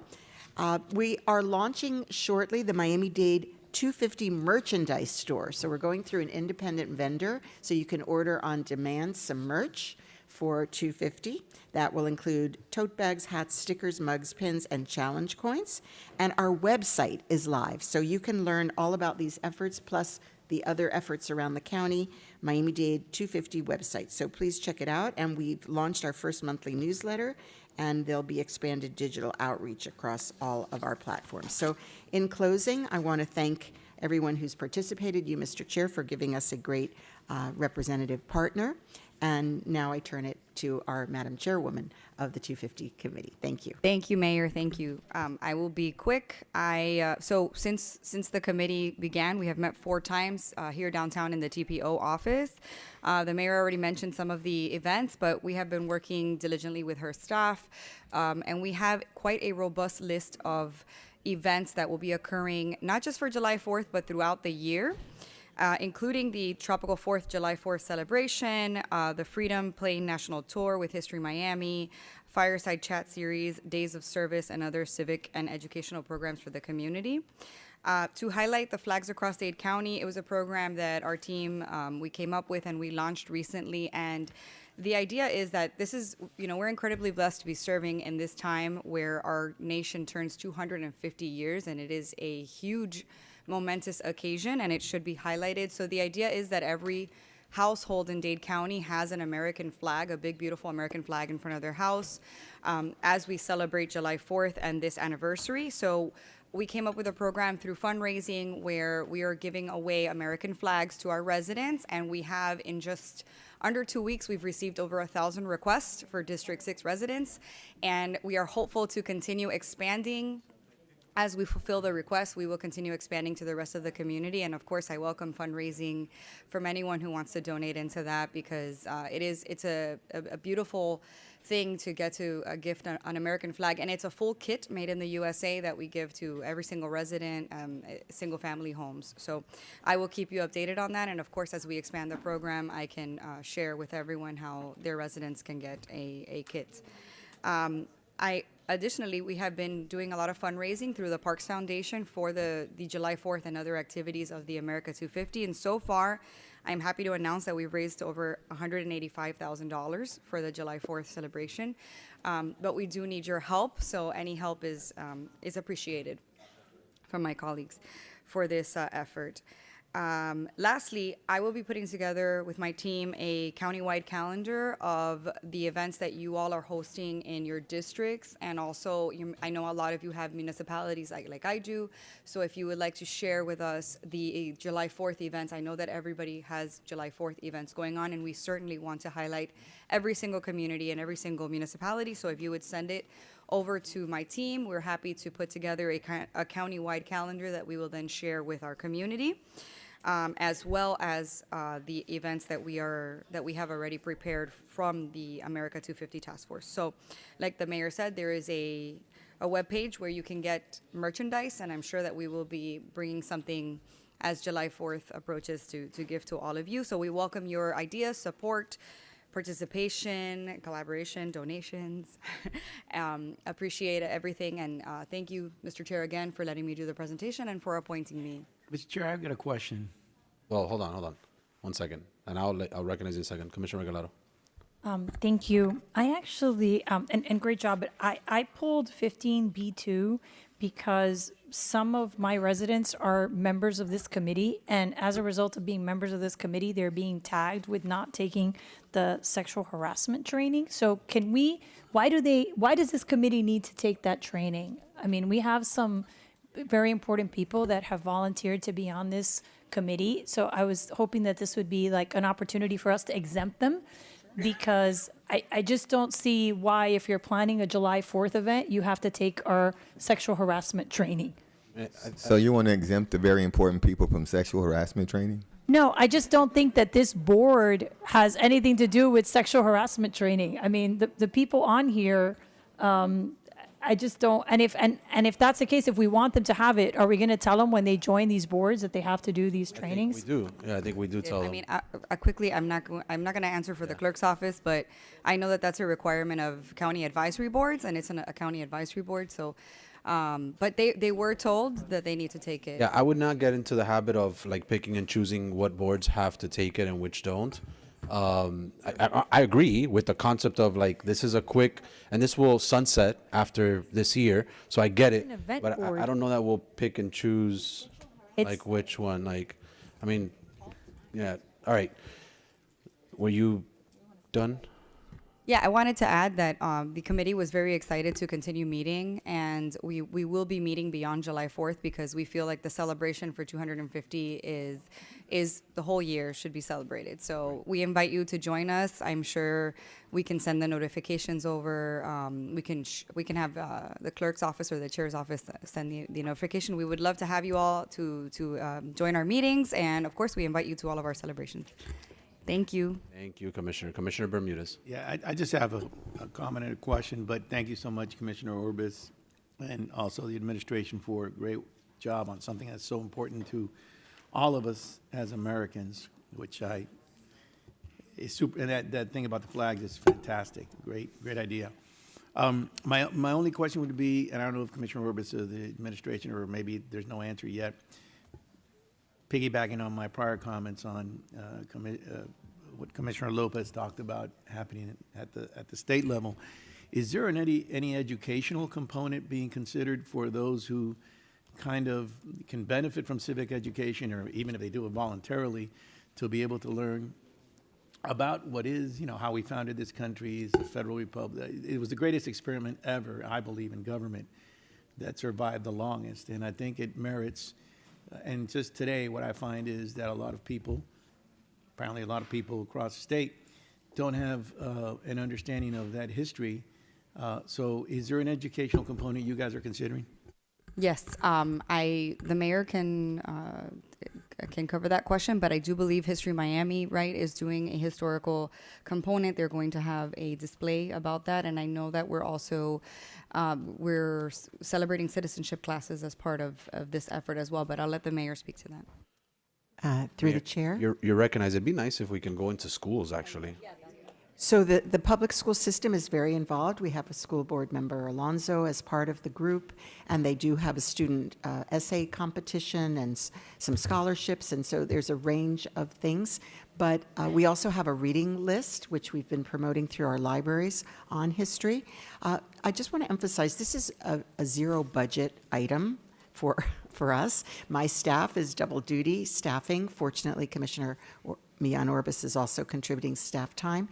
So we didn't allocate, for printing. That's why we're doing the merchandise through an independent vendor and so on. But we have these fireside chats, which are also on different aspects of history. And we would welcome your thoughts. What more? And you could host meetings and trainings. I know you are a great historian, Commissioner, and we would welcome. David Lawrence is also a very active participant. You can imagine he's very interested in education about our history as well. Well, I'll do what I can to help you guys. I'm excited about the opening of the new library in our district. That might be the perfect place to actually do something with an author or someone, more knowledge, not me, somebody with much more knowledge of what makes our country great and our form of government, which would be fantastic to have. Make our country great again. Commissioner Orbis. Just wanted to add through the chair, thank you to Commissioner Bermudez's comment that we have representation from the Miami-Dade Public School Board on the committee as well, and they are doing a tremendous effort in the education component at the school level. Thank you. Thank you, Commissioner. Okay, I'm going to add you to it, but I've got Steinberg, Gonzalez, Bastien. I'll be quick. So Commissioner Milan Orbis, thank you so much for being on this committee. And also, I know you mentioned about the flags for the single-family homes. That's fantastic. If you guys also have something for those who live in apartments, that would be great. For their balconies, don't forget them. And secondly, I think it would be really great. I think it would be really great if we had things that were, like 250 is a big number. And so, like, for instance, when in my former life in Miami Beach, right, we had our centennial. So we did different creative things. And one of them was, like, we officiated 100 people, wedding of 100, right? So we could do that for 250 here. Maybe the mayor could officiate, but like really fun, great things to tie in 250. And I think, thinking outside the box, so that would be one avenue. So, brush up, mayor. And then, thinking about different wonderful ways to engage the community in that manner. That was my suggestion. Thank you. Thank you, Commissioner Gonzalez. Thank you, Mr. Chair. And first of all, I want to thank Commissioner Miliana Orbis for her leadership on this. I think this is extremely important. Also, I'd like to thank the mayor for working so diligently. This is a big deal for the nation, for Miami-Dade County, and for every citizen and resident and immigrant that comes to this country. Piggybacking off what Commissioner Bermudez said for the education component, and I know that Commissioner Orbis is already familiar with this, but so I don't have any municipalities in my district, but I have something that's like a municipality, one of the greatest institutions in America, Florida International University, and they are actually doing a couple of education components. Commissioner Bermudez, they're doing, they just unveiled the Ronald Reagan statue at FIU's Reagan Presidential House, and that's going to have an education component with a series. President Nunez hosted FIU's inaugural presidential 5K, but what I think everybody should be very excited about is President Nunez is hosting a presidential speaker series, specifically with some historians, public officials, and world leaders that is centered around the connection with America 250. It's going to be open to the public, and I think it's a great conversation with, probably one of the only think tanks that we have in Miami-Dade County, which is the Adam Smith Center. Commissioner Bastien, you're recognized. Thank you, Mr. Chair. I agree, Commissioner Gonzalez. This is and then Mayor and Commissioner Orbis. Thank you for your leadership. This is going to be an exciting moment, and I agree with most of the things that were said. I concur that we should and include the schools, We should include the libraries, the academia, of course, the universities, and then I'm also from FIU, Commissioner Gonzalez, so so I'm excited about that too. But we also could take advantage of this grand celebration to learn more about these different cities. For example, reach out to pioneers, community pioneers, and their influence in building Coconut Grove, like the Bahamians who came here, over 100 years ago. Immigrants from all across the world that enrich Miami-Dade County. I think it will be a very grand opportunity to also break the imaginary walls among immigrant communities, to create spaces for them to learn about them and their influence, in making Miami-Dade County, the state of Florida, and this great nation one of the most important, the richest culturally and financially because of this. The Indians, for example, were here first. It was really a time to reach out to these different leaders and get them engaged in a way to bring information to us. Because how many people, don't even know about the Bahamians' influence in Miami-Dade County? How many didn't even know about Haitians' influence in the U.S.? How much do we need to learn? I think this is a great, great opportunity. I'm excited about this. I spoke to the mayor this morning. We need to get, as much, we need to create as many opportunities as possible to learn more, to break the imaginary walls and bring us together in this grand celebration. Thank you. Thank you, Commissioner Bastian. Again, thank you, Commissioner Orbis, for the update, and to our mayor. This is great that our county has taken a leadership role in recognizing our 250-year birthday. With that, Madam Attorney, can you please read, or Mr. Attorney, you see why I need to look before I say this. Clearly, I have prefer the Madam Attorney there. No, I'm just kidding. Please read all of our second reading items. Second reading item 7A, ordinance relating to local business taxes, deleting section 88-179 and 88227.5 of the code, repealing requirement to display local business tax receipt, providing severally inclusion of code and effective date. Item 7B, ordinance relating to Miami International Airport, creating advisory board related to the consumer experience and operations at MIA, providing for purpose, composition, and duties of the board, and other related matters, providing severability, inclusion in the code, and an effective date. And item 7C is an ordinance relating to environmental protection, creating section 24-48.27 of the code, providing guidelines for the protection of sea turtle nesting, providing severability, inclusion in the code, and effective date. Mr. Chair, those are your second readings. Thank you so much. Are there any bifurcations? I know that, is there any bifurcations on second reading items? I just have a comment. I'm voting for it. Can I make a comment just on? On 7B, right? Yeah, 7B. Yes, absolutely. You're recognized on Just to 7B. make sure that whenever they do the report, can we get a copy, everybody get a copy of the report? That's it. 1,000%.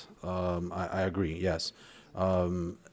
So any bifurcations?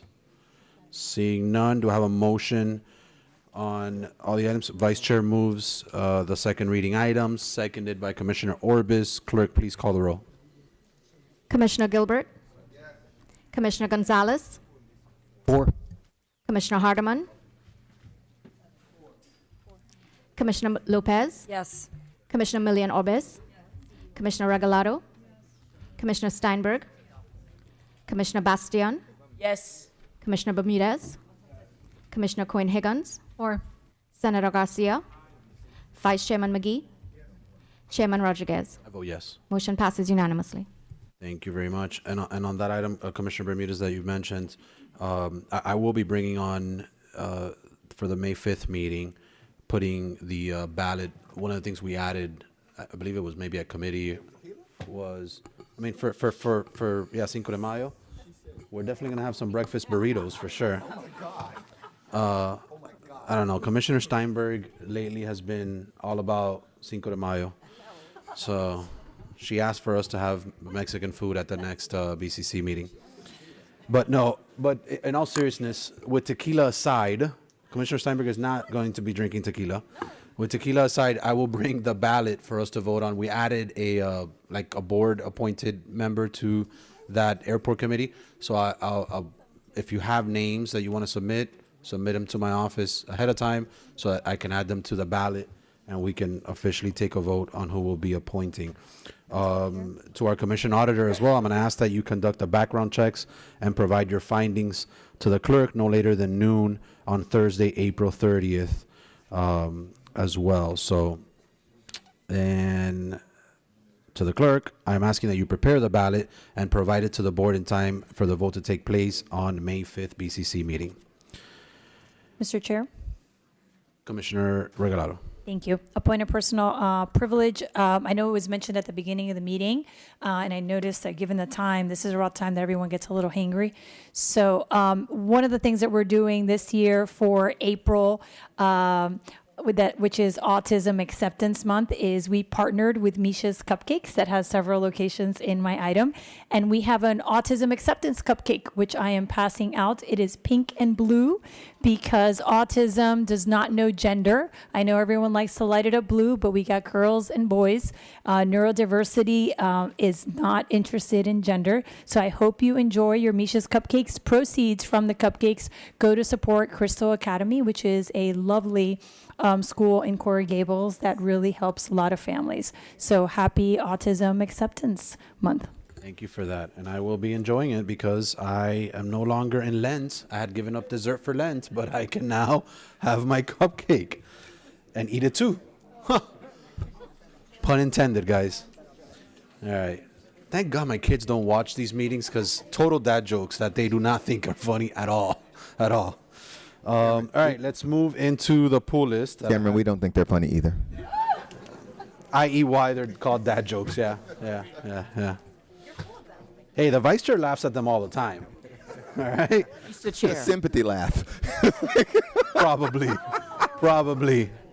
Chair. I'll catch you on Friday, my man. Commissioner Bastien. How do you know they don't watch? What is it? How do you know your children do not watch? Well, maybe they do. You're right. But I'd venture to say they don't because my eldest just called me. I said, I'm chairing a meeting. Is everything okay, puppy? Yes. Oh, I'm sorry. I'll call you back. All right. So we do have a very lengthy pool list. I think these are all very important items, but I do welcome some releases to those that are feeling a little generously releasey. Mr. Attorney, I imagine you're going to point out some releases. Yeah, I've got one. Commissioner Regalado would like to release item 15B2. 15B2. Release.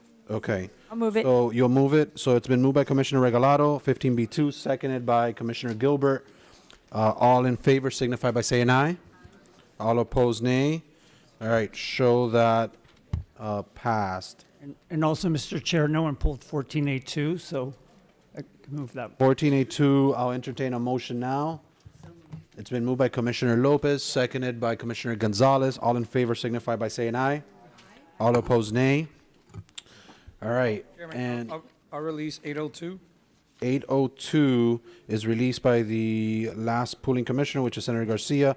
And it's moved by Senator Garcia, seconded by Commissioner Gilbert. All in favor signify by saying aye. All opposed, nay. Show that 802 passed. Mr. Chair, I have releases. I release AP4, 8P3, and 8M1. 8P3 and 8M1.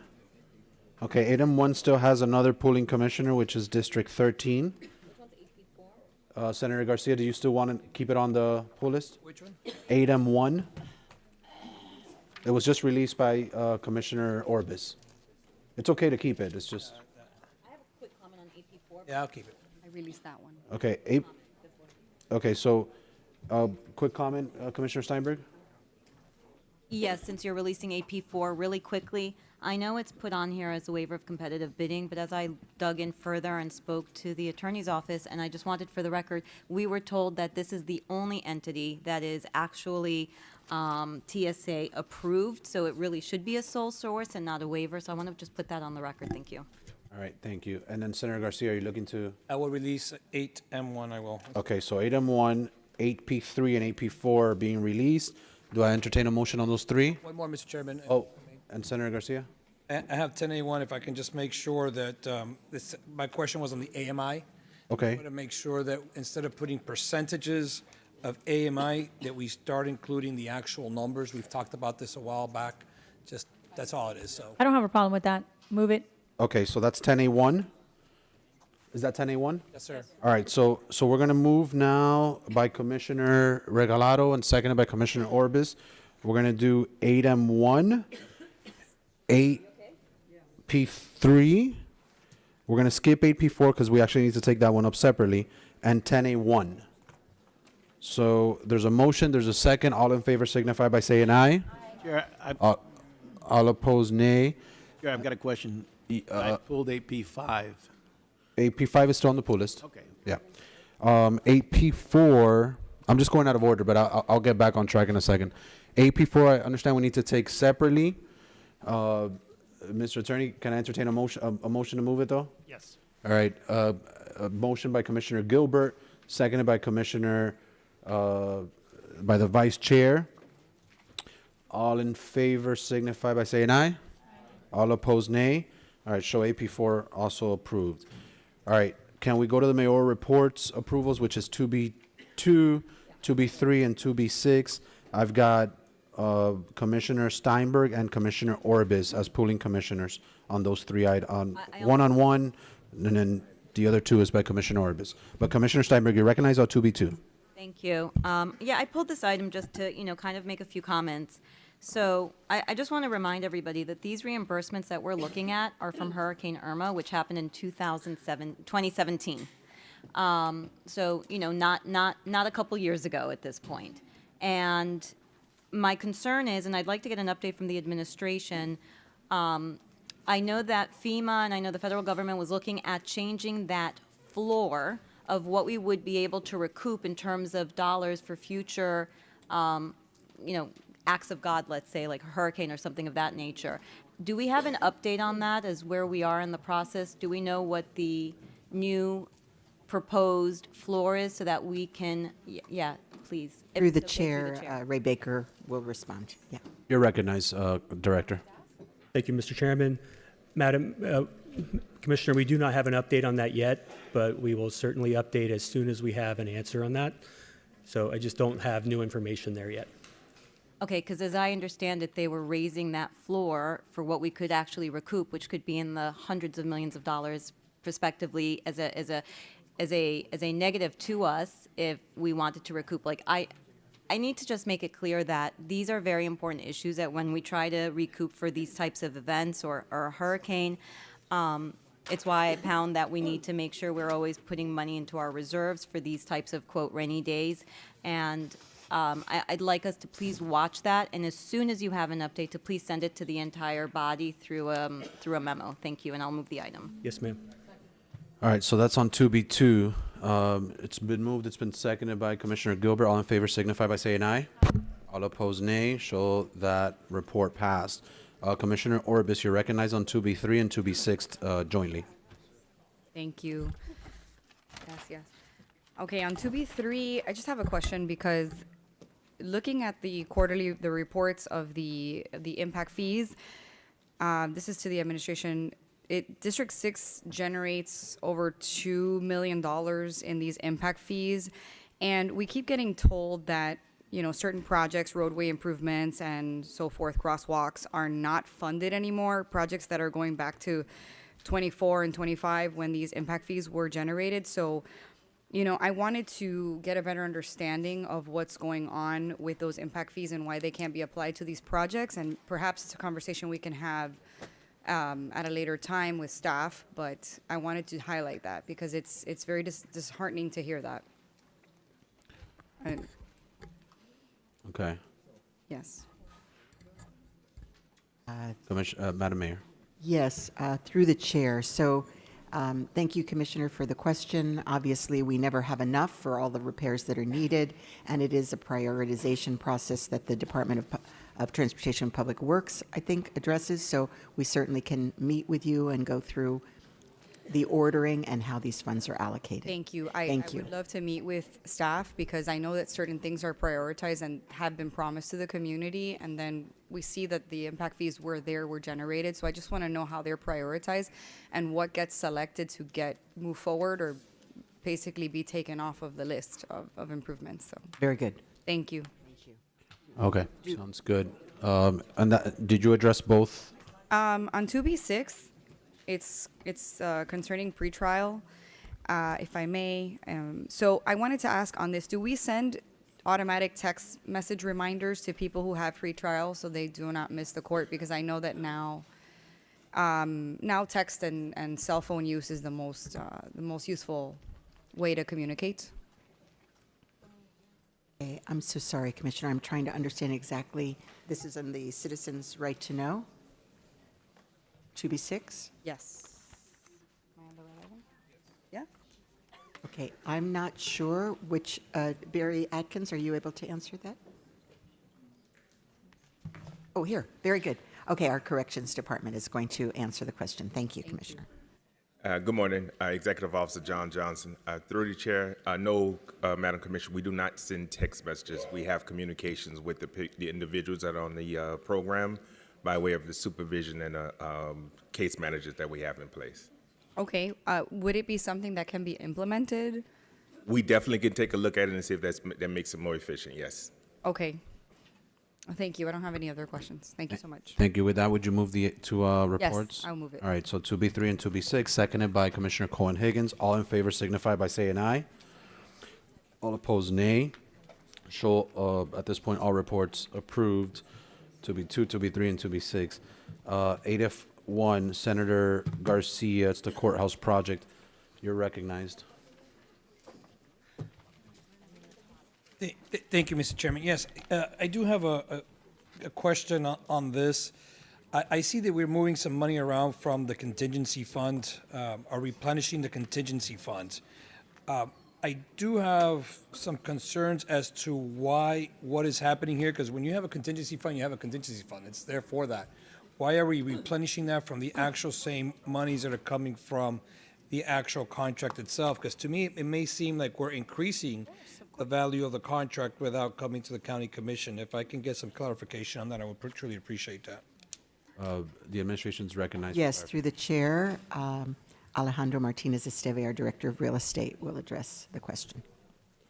Good afternoon, Commissioners. Alejandro Martinez Esteve, Director, Office of Real Estate and Development. Through the chair, Commissioner, the monies identified to replenish the contingency on this particular contract come from the budget of the overall courthouse project. So it's not additional funds to the overall project. Senator? Okay, so then why, can you give me a little bit more of detail then? Because we see that we're using $885,000. It's coming from one side of the project to the other. What was it that happened? Why are we using that? Because usually when we have a contingency, it's for contingencies. Why are we taking that from other parts of the project? And what parts of the project are we taking that from? So this particular contract, the contingency that was already built into the contract, we've utilized based on additional requests that came from the authorities having jurisdiction. So the City of Miami Police Department and the Miami-Dade County Police Department, they've asked for additional equipment to be installed to the courthouse that wasn't originally contemplated. So we utilized the contingency to address those needs. So what we're asking the board to do is to go ahead and replenish the contingency for any additional needs that may come up as we're still dealing with issues with project closeout. So we're still dealing with the fire departments. Should they ask for additional devices or equipment or other installations within the facility, these monies would allow us to go ahead and implement those changes. All right, so then my question to the fire department is, why were they not asked at the forefront? Why are they now, where is the miscommunication between two of our departments where they're saying, you're coming back now saying we need to do more?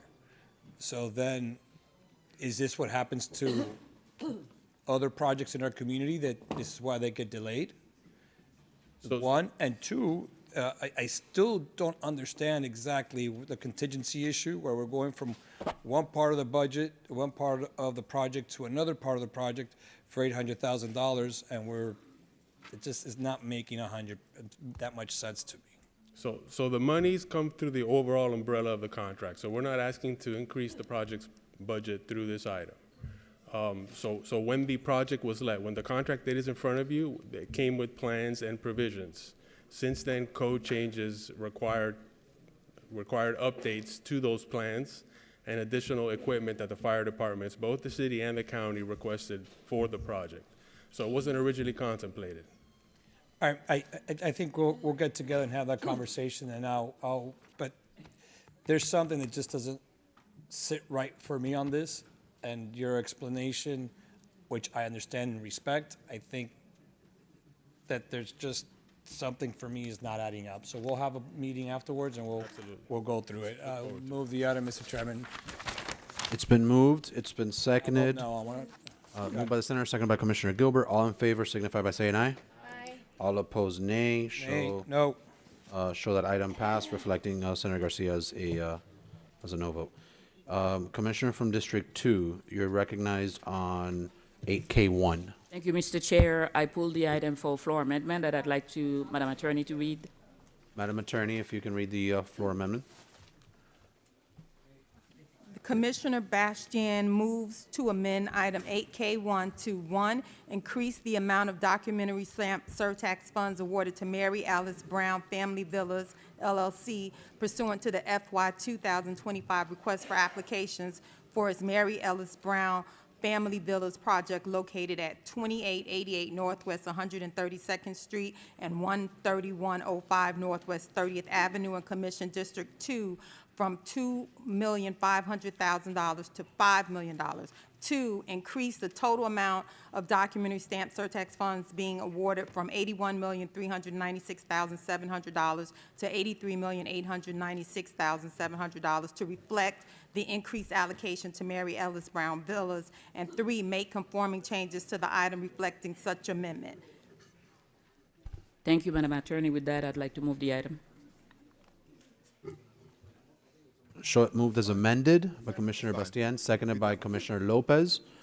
Madam Commissioner Gilbert also has an amendment to the item. Commissioner Gilbert, could you go ahead and read that? Commissioner Gilbert moves to amend 8K1 to award $5 million of documentary stamp surtax funds to Acruva Community Florida 12 LLC for its project located at 3501 Northwest 27th Avenue and increase the total amount of documentary stamp surtax funds being awarded accordingly. Okay, show it. Move as amended. Okay, show Gilbert moving it as amended, double amendments. Seconded by Commissioner Lopez. Seeing no questions or concerns, all in favor signify by saying aye. Aye. All opposed, nay. Show the surtax awards being approved. All right, Commissioner from District 7, you're recognized on AP1. AP1, if I could just have staff give us the differences in pricing. You know, we keep seeing these things lumped together. And as I've mentioned before, obviously, we subsidize all transit, but the mover is completely free. So as we move forward, redoing the infrastructure, I want the board to be able to see what we're investing in Metro Rail and what we're investing in mover, because as we've discussed, we have to have that conversation about no free transit. So the item, I know that the contract lumps them all together, but just when it comes back to us, or can you give us the two numbers separately as we move into the budget? Through the chair. Yes, you may. Stacy Miller, Director of Department of Transportation and Public Works. In response, we can definitely distribute those moving forward. We did get a breakdown, so the total contract amount is I'm doing a little averaged here, but $6,254,385.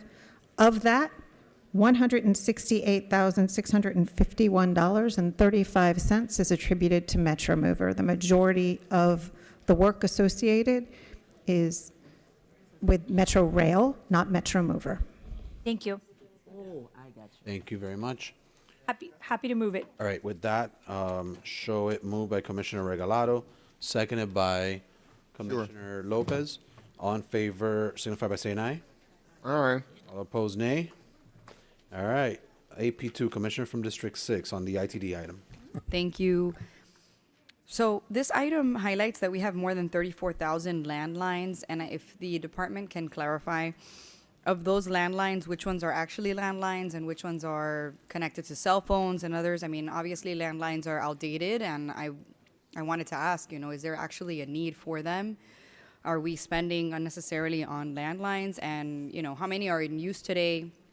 Are we planning to reduce those landlines or disconnect them as we transition into, more cell phone use and computer use?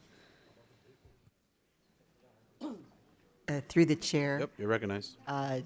George Olazabal, our Director of Communications and Information Technology. You're recognized for a response. Morning, through the chair. George Olazabal, CITD Director. So, ma'am, we have embarked on a three-phased approach to eliminate duplicity across the county and any of the services, whether it be communications across the county that we don't need. We are on phase 2 of that three-phased approach. This particular phase right now focuses on voice and communication services as a whole. The first one was predominantly on data. So this phase actually leverages this tool, which helps us consolidate and reconciliate invoices across the county. It integrates, the tool integrates with Informs, and it also integrates with our ticket-taking system, so that there is a system that we've created, right, that has a continuous flow of communication across that board, and it eliminates a lot of the labor that used to be involved in that process that was manual before. So to answer your question, I know I gave you a much deeper response, but yes, we are looking at eliminating duplicity, eliminating lines that we don't need. We've embarked on that, and we have a three-phased approach for it over the next 3 years total. Thank you. The item also states that switching vendors could cost us up to $3 million. So are we, being proactive at seeking to avoid that, maybe finding other vendors that can accomplish what the county does to save ourselves that cost? Right. So part of the integrations that we embarked on as throughout the first 5 years was that integration with Informs and the integration that occurs with our ticket-taking system. So if we were to leave this particular vendor, we'd have to repeat that over again. So it'd be wasted dollars for the county. Okay. Can I ask you something on Informs? Have we looked on Informs? Oh, about okay. Informs? Informs is something that's you. I know what Informs is because I was a county employee, so I've used it myself. But is that something that's used by other municipal governments? Is it something that is the system a long-term? Because I feel like technology things phase out sometimes quicker than we can even learn the entire system. So are we looking into making sure that that's a system that will serve us? Because I know it is a very costly system to update and train our staff and all that. So are we looking into best practices when it comes to that, to Informs? I'm going to have to defer that one. So If I Informs could. is no longer under CIT. Yes, through the chair. Yep. I, as county commissioner, was involved at the time that program was being brought forward, which took many years, right, to bring it forward, and then it's taken a few years to make sure that it was working properly. That was 40 years after the previous system. So this is certainly in keeping. Of course, it's a system that is used, we call it Informs, but it's a PeopleSoft program, and it is being used across the country.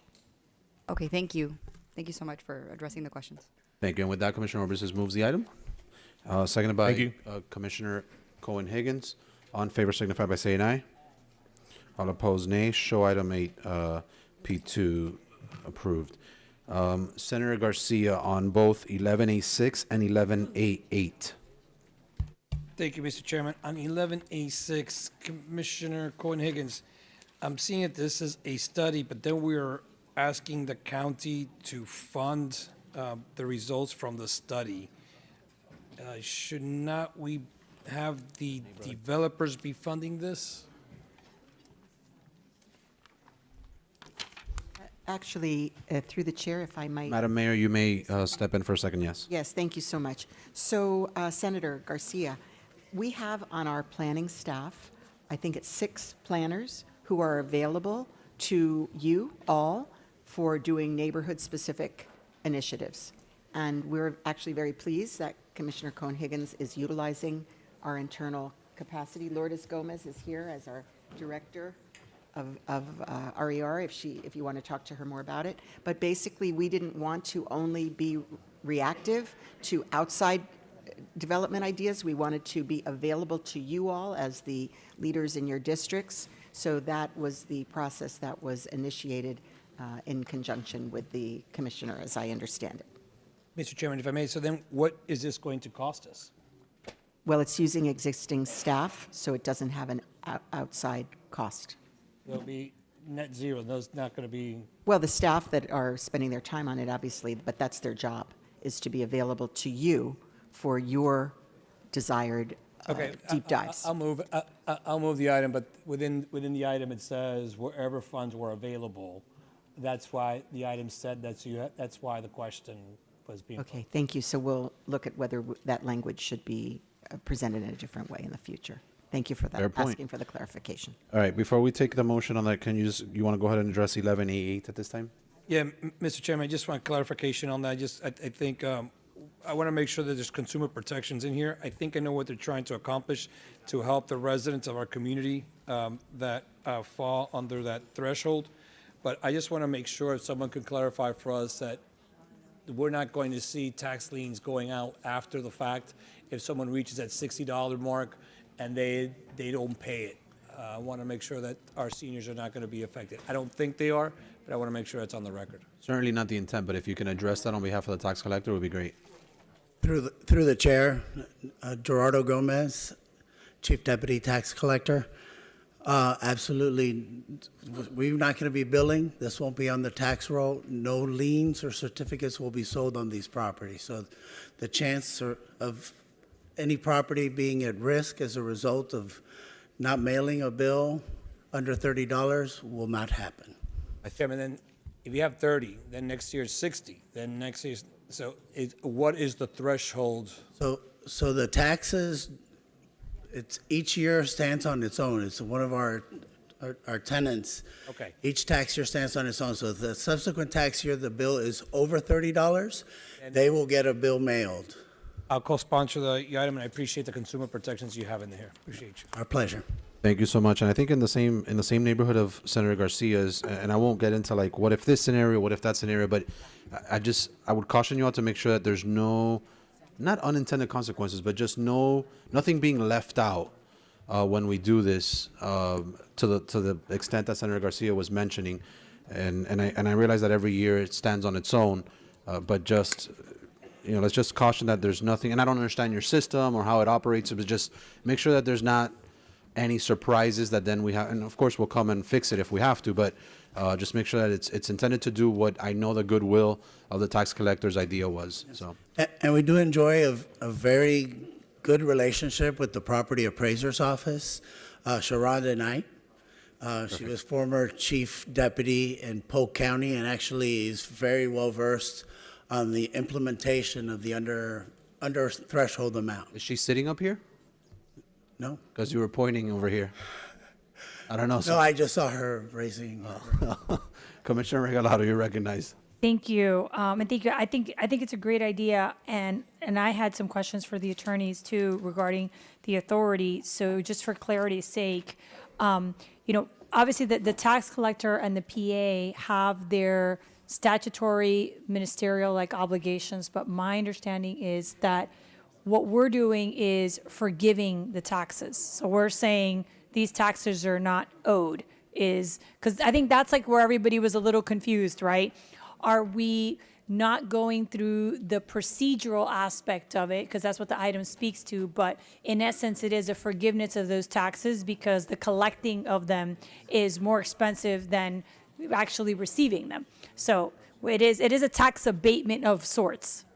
Of sorts. This authority is specifically within the statute, but yes, it does act as a forgiveness abatement of the tax at the direction of the board.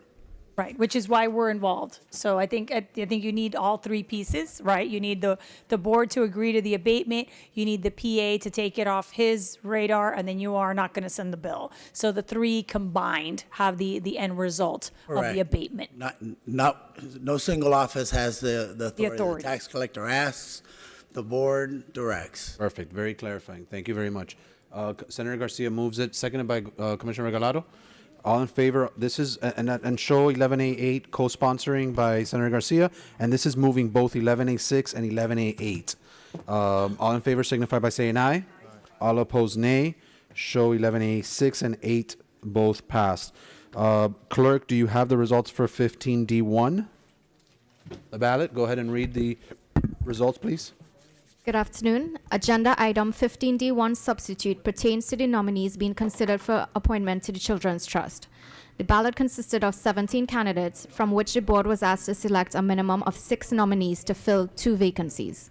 Responses to the ballot were tallied, and the top nominees selected are as follows: Norman Gernstein with 13 votes, Lourdes Jimenez with 12 votes, Dr. Jessica Hudson with 8 votes, Dr. Judith Oriental Pear with 8 votes, Jalila Clark with 5 votes, and Dr. Sandy Ruiz Calle, Isabella Del Oca, and Brent Latham with 3 votes each. Okay, so who are the winners? I'm sorry. I constantly have staff speaking to me in every little gap throughout these meetings. We will be forwarding Norman Gernstein, Lourdes Jimenez, Dr. Jessica Hudson, Dr. Judith Oriental Pear, Jalila Clark, Dr. Sandy Ruiz Calle, Isabella Del Oca, and Brent Latham. There's 8 ties. The last 3 were ties.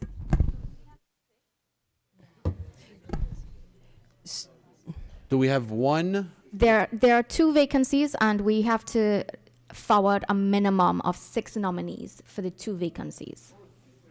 Okay. So we're good. No, there's 8 though. Oh, a minimum. All right, we're good. We're sending them all.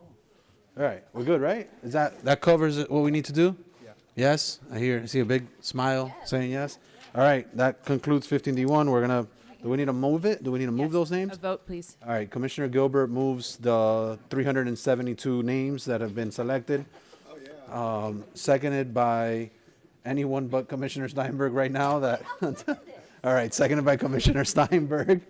All in favor of forwarding those 8 names, signify by saying aye.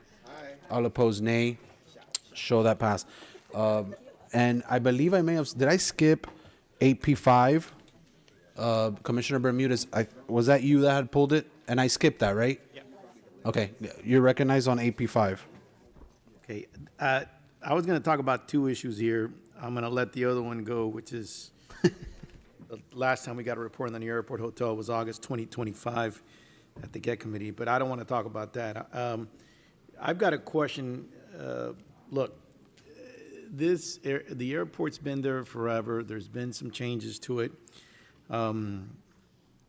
This operator could be awarded, is being awarded or in a contract for a lengthy time period. And I have concerns about this existing hotel. It's supposed to operate in an efficient manner and provide services necessary to minimize the costs and expenditures while developing and implementing strategies to maximize sales and optimize net income, as well as a marketing plan.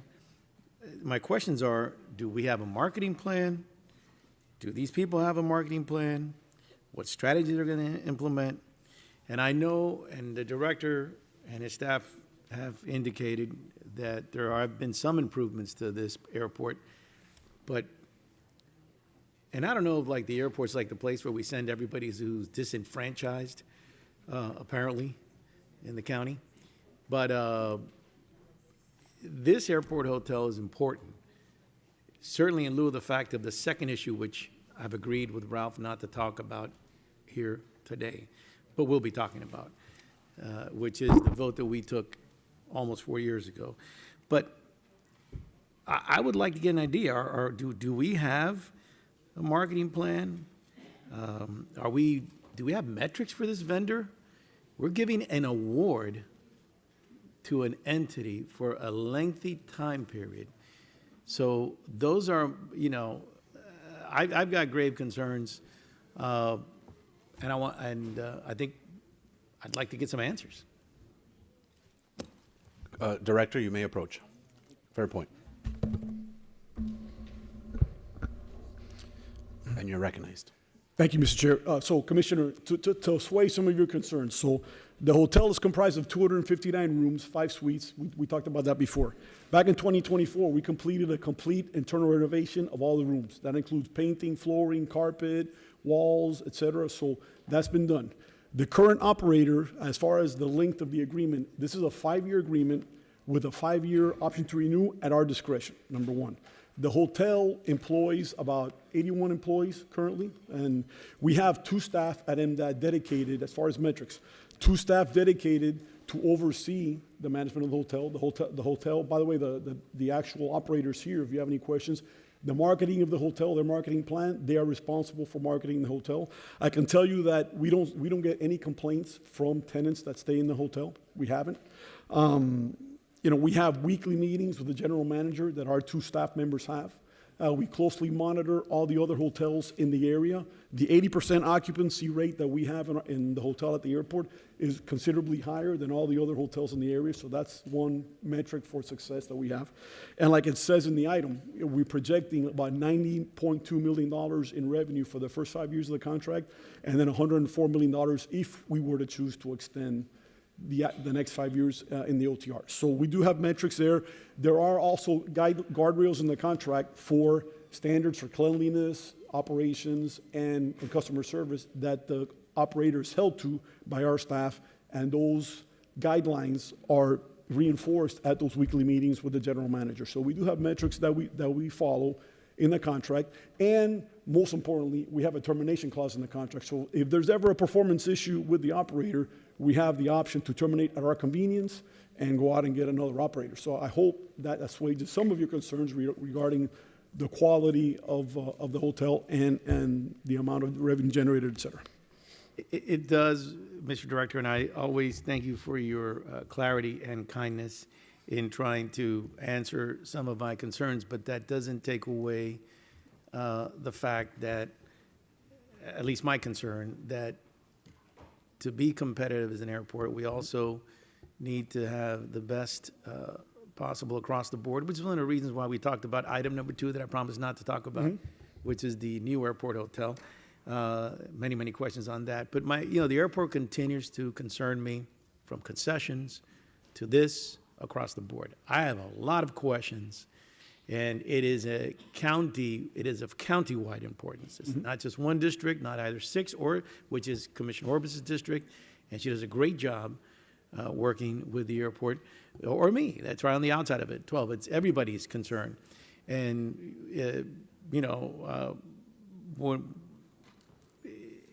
I'm going to take your word that things are improving, but I can tell you this: I have spoken to individuals who have used this hotel, and they have not had the same response. Maybe they just don't take the time to fill out whatever forms you're giving them or whatever, but they certainly have not had the same response that maybe some of the individuals that Driftwood or you guys have been able to get answers from.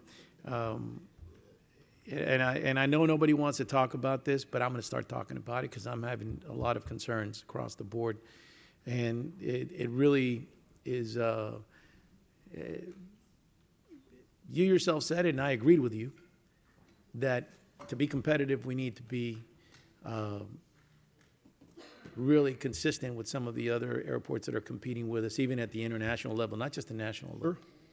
And having visited this hotel, and I'm taking your word for it, that it's really a lot better. I'm going to go out. Maybe I'll be like the secret shopper. So, but then the cameras will catch me. So I'll go with Jess, so he can be he gets in trouble. So, but I just want to make sure, because these are things that are very important. I mean, one of the first thing everybody sees is our airport when they fly into us, even when they're going on a cruise. Many of our visitors, first thing many of the residents here see, and I've told you before that a lot of them have concerns. And I know that it doesn't help that sometimes the coverage is always, in other words, they don't cover the things that you're actually doing well, but cover the things that sometimes maybe make the, whatever that is, only in date or whatever the heck it is, or whatever. But I still think your words, which is this is the entry and the gateway to Miami-Dade County,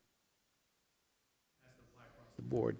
And, you know, I want to make sure that those metrics, and we're really doing, you yourself the other day on the 100th anniversary of American Airlines said, this is a city within a city, yes, which it is. And if it is, that's really the city that everybody sees first. Correct. Before they even see our county. Look, I just hope that some of these things that are being tracked, and I don't know the Driftwood representatives from Adam, are available to us to review. And I want to make sure that happens because I am no longer going to take just a sit-back scenario on the airport. It concerns me because there's just, we keep on, and you know, you've done a fantastic job. We started with elevators, at least when I got here. Maybe some of you were here before and had other issues, but, and I know you're trying to make up for a lot of time that maybe things were not, we were not as proactive, but we started with escalators, elevators, et cetera. Those things are important, and to get the information is important. It shouldn't be shared with just one individual in the administration. It should be shared with the whole commission. So I want to go on the record as making that clear. It's no inference on the job you or your team are doing. But in August of 2025 is the last time I got a report on the other second thing, which we're not going to talk about. I hope that you can update us as we move forward. You don't have to do it today, but I do think we need to, and sometimes, you know, it's better to face your fears than, you know, run the other way.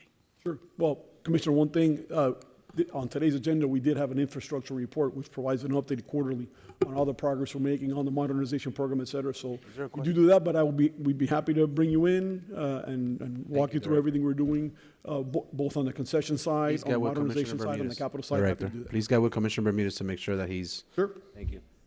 Commissioner Gilbert, please keep it brief. We have a few more things before we adjourn. Thank you. I don't know what he agreed not to bring up, but I didn't agree not to bring up anything. So I need a better understanding about what we're doing here. And is this 5 years? We can get out. We can terminate. We can terminate for convenience or cause. Yes. And what's the termination provisions for convenience? The termination for convenience is at our convenience. So if we, I know, but what do we have to pay penalties or anything like that? What are the terms associated with that? It's just 90 days notice, and there is no penalties or lost profits or anything else, Commissioner. Okay, because I'm just curious. I know the old hotels that we I guess the RFP we did, what, 3 or 4 years ago? That was supposed to take the place of this hotel, right? well, not right away. The plan is to continue to keep this hotel open for, because it's the only show in town we have right now. So the plan is to continue with this hotel, and we still haven't decided whether we're going to do away with this hotel yet or not. Well, no, I remember when you came before us, you didn't have 2 hotels at the airport. You had us putting the new hotel in and this old hotel going out. I remember that plan distinctively, and because I questioned it and I didn't necessarily agree with it. So what we're saying now is you're re-upping with them for 5 years, and we're still going ahead with the other hotel. That's correct. So they're building it right now. No. We're still working through some design issues related to an FAA finding regarding a radar blind spot that came up last year. So we're working through those issues with the current developer. Let me suggest that radar blind spots don't come up. Those are things that you can actually check beforehand. Well, let me just suggest that could be checked beforehand. Okay. So we had that big drawn out thing. We did, what was it, JC, 4 or 5 years? When was it? Almost 4 years ago. Almost 4 years ago. It was almost 4 years ago. And so I don't have a problem with this operator. I don't know them. If you say they're good, I'll go with it. But Well, I didn't mean to get Hardeman. No, please, Hardeman, don't say anything. The chairman said, I'm going to let you speak, but don't spice it up. And so don't say anything, please. But Ralph, this is... So when we had the people before us before, one of the arguments for the team that was number 2 was that the hotel that they were proposing couldn't be built, that it couldn't be built. And now we're 4 years later, and it hasn't been even started. Commissioner, if I can give you a little bit of history. So all the designs that were submitted by the developer had to be submitted to the FAA for their review by probably 25, 30 departments, including their tech ops folks. So regarding the issue of us that we should have known about that radar blind spot, that came up as part of the FAA's required review of the new hotel. So then as soon as we became aware of that, we submitted a potential alternative option, which would be picking up radar signal from Homestead, which the FAA rejected. That type of solution has been used in other airports around the country, but in this particular case, they did not approve it. So then that required redesigning of the current hotel, high number of rooms, and that's what we're working through right now. Okay. Then my response is absolutely not.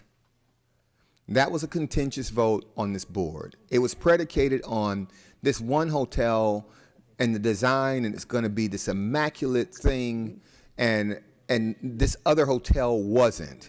And now you're saying the design that was the immaculate thing can't be the design anymore. So absolutely not. I disagree with the fact that we need to have more conversation about that, because in the real world, the premise of the basis of our decision has changed now. And it changed not on new information, it was information that was actually before us at the time. And while this might have come up in an FAA review, those standards are not secret standards, because the other team was saying it couldn't be done at the time. That's what they said to us. And now the thing they said couldn't be done can't actually be done, and we have a redesign, and we haven't broken ground on anything. So I'll move this item to approve this right now, but I don't think that we should just be, the administration without any other input from this board should be actually agreeing to any redesigns of a hotel that we made our decision on. We gave them the bid. The board gave them the bid based on the design they put in front of us. We deserve to see the new design before it is approved. And I agree with that. With that, Commissioner Gilbert moves it. It's been seconded by Commissioner Orbis. All in favor, signify by saying aye. All opposed, nay. Damn it, I was so looking forward to a spicy rigatoni. All right, Madam Lawyer, Madam Attorney, or Mr. Attorney, whichever one's going to read my motions. I know I have 2 motions that need to be read. Mr. Chair, should I also read the remaining motions? I think you should. I think you should do them all. Do them quickly. Who's a really fast reader? We have like a really fast attorney. All right. Chairman Rodriguez moves to amend the 2026 calendar of the Board of County Commissioners to cancel the board's May 21st, 2026 CDMP and zoning meeting.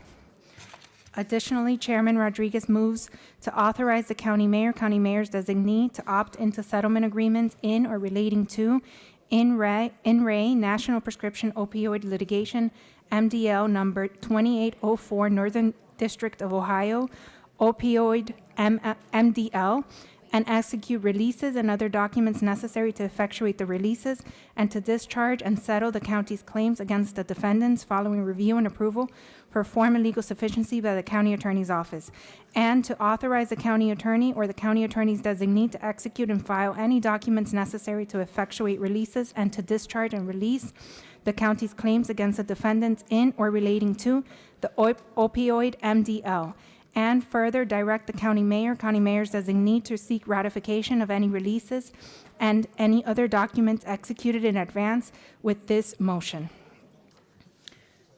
Commissioner Gilbert moves to extend the due diligence period of the amended and restated lease and development agreement between Miami-Dade County and Landmark QOZB Construction LLC, approved by the board through resolution number R-974-24 from April 30th, 2026 to May 30th, 2026, and directs the county mayor's designee to execute any amendments necessary to extend the due diligence period, subject to review for form and legal sufficiency by the county attorney's office. Commissioner Bastien moves to appoint Allison Aristide to the Parks and Recreation Citizens Advisory Committee. Commissioner Lopez moves to reappoint Mr. Guillermo Diaz Roselet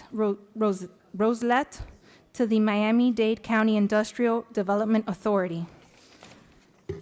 And Senator Garcia moves to appoint Lauren R. Masuso to the Small Business Enterprise Goods and Services Advisory Board, Dr. Robert Malone Jr. to the Affordable Housing Advisory Board, Christopher Monson to the Neat Streets Miami, and to reappoint David G. Marin to the Citizens Independent Transportation Trust. Those are all your motions. All right, and then one more by the Vice Chair. Thank you, Mr. Chairman. That is to appoint Sharia Green to the Miami-Dade County Commission for Women. All right. Mr. Chair, I also have an appointment. All right, go ahead. If it's appropriate. Okay. I move to appoint Michelle Pradere Noriega to the Small Business Enterprise Goods and Services Advisory Board. And as we're doing our CITT renominations, I move to reappoint Carolina Vester to the CITT as well. Okay. Any other appointments? All right, so it is moved by Commissioner Orbis. All of those motions and appointments, seconded by Commissioner Gonzalez. All in favor signify by saying aye. Aye. All opposed, nay. No, hold on a sec. I have a question though, because I understand that maybe he's waiting on me, but Commissioner Milo, you don't have any items but you're just hanging out, and I know you're a very busy man. Do you want to? Is there something that you'd like to say? No. Would you like to come up to the podium and? No, he just wants to say hi. Do you have an issue that you want to bring up or no? Milo's an old school guy. He just studies the room. You got to understand that from time to time. He studies the room. I feel like you have something to say, though. I mean, I'm just saying. This is your opportunity, and I'm being honest. I'm not trying to call you out. It's if there's something that we need to do, because I feel like you're just waiting around because there's an issue.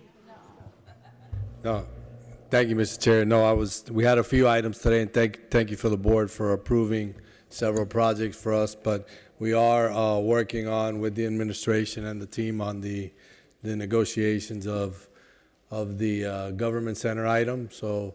That is something that hopefully eventually will come to the board, but we're actively working with the team to try to get through that. It's a little bit of a complex project, and we're looking for hopefully the ability to get some flexibility to continue those negotiations in there with with some of the criteria that the board has established and that the RFP has there. So sure, look for the administration will work closely with you. Commissioner Gonzalez. Thank you, Mr. Chair. And I just want to formally invite all of my colleagues and the mayor to our Faith and Family Festival, which is going to be held on May 9th. There's going to be food, rides, music, entertainment for the entire family. But this year, we're actually going to be trying to break the world record with the Lord's Prayer. So hope that you can all make it. And since we're getting to allocations, Mr. Chair, would love if all of my colleagues can consider allocating $5,000 each to the event. Thank you, Mr. Chair. I will allocate $5,000 to Commissioner. Thank you, and add me to that as well. I will also allocate $5,000 to the event. All right, so it's been moved by Commissioner Gonzalez, seconded by Commissioner Cohen-Higgins. All in favor signify by saying aye. All opposed, nay. Guys, show us adjourned.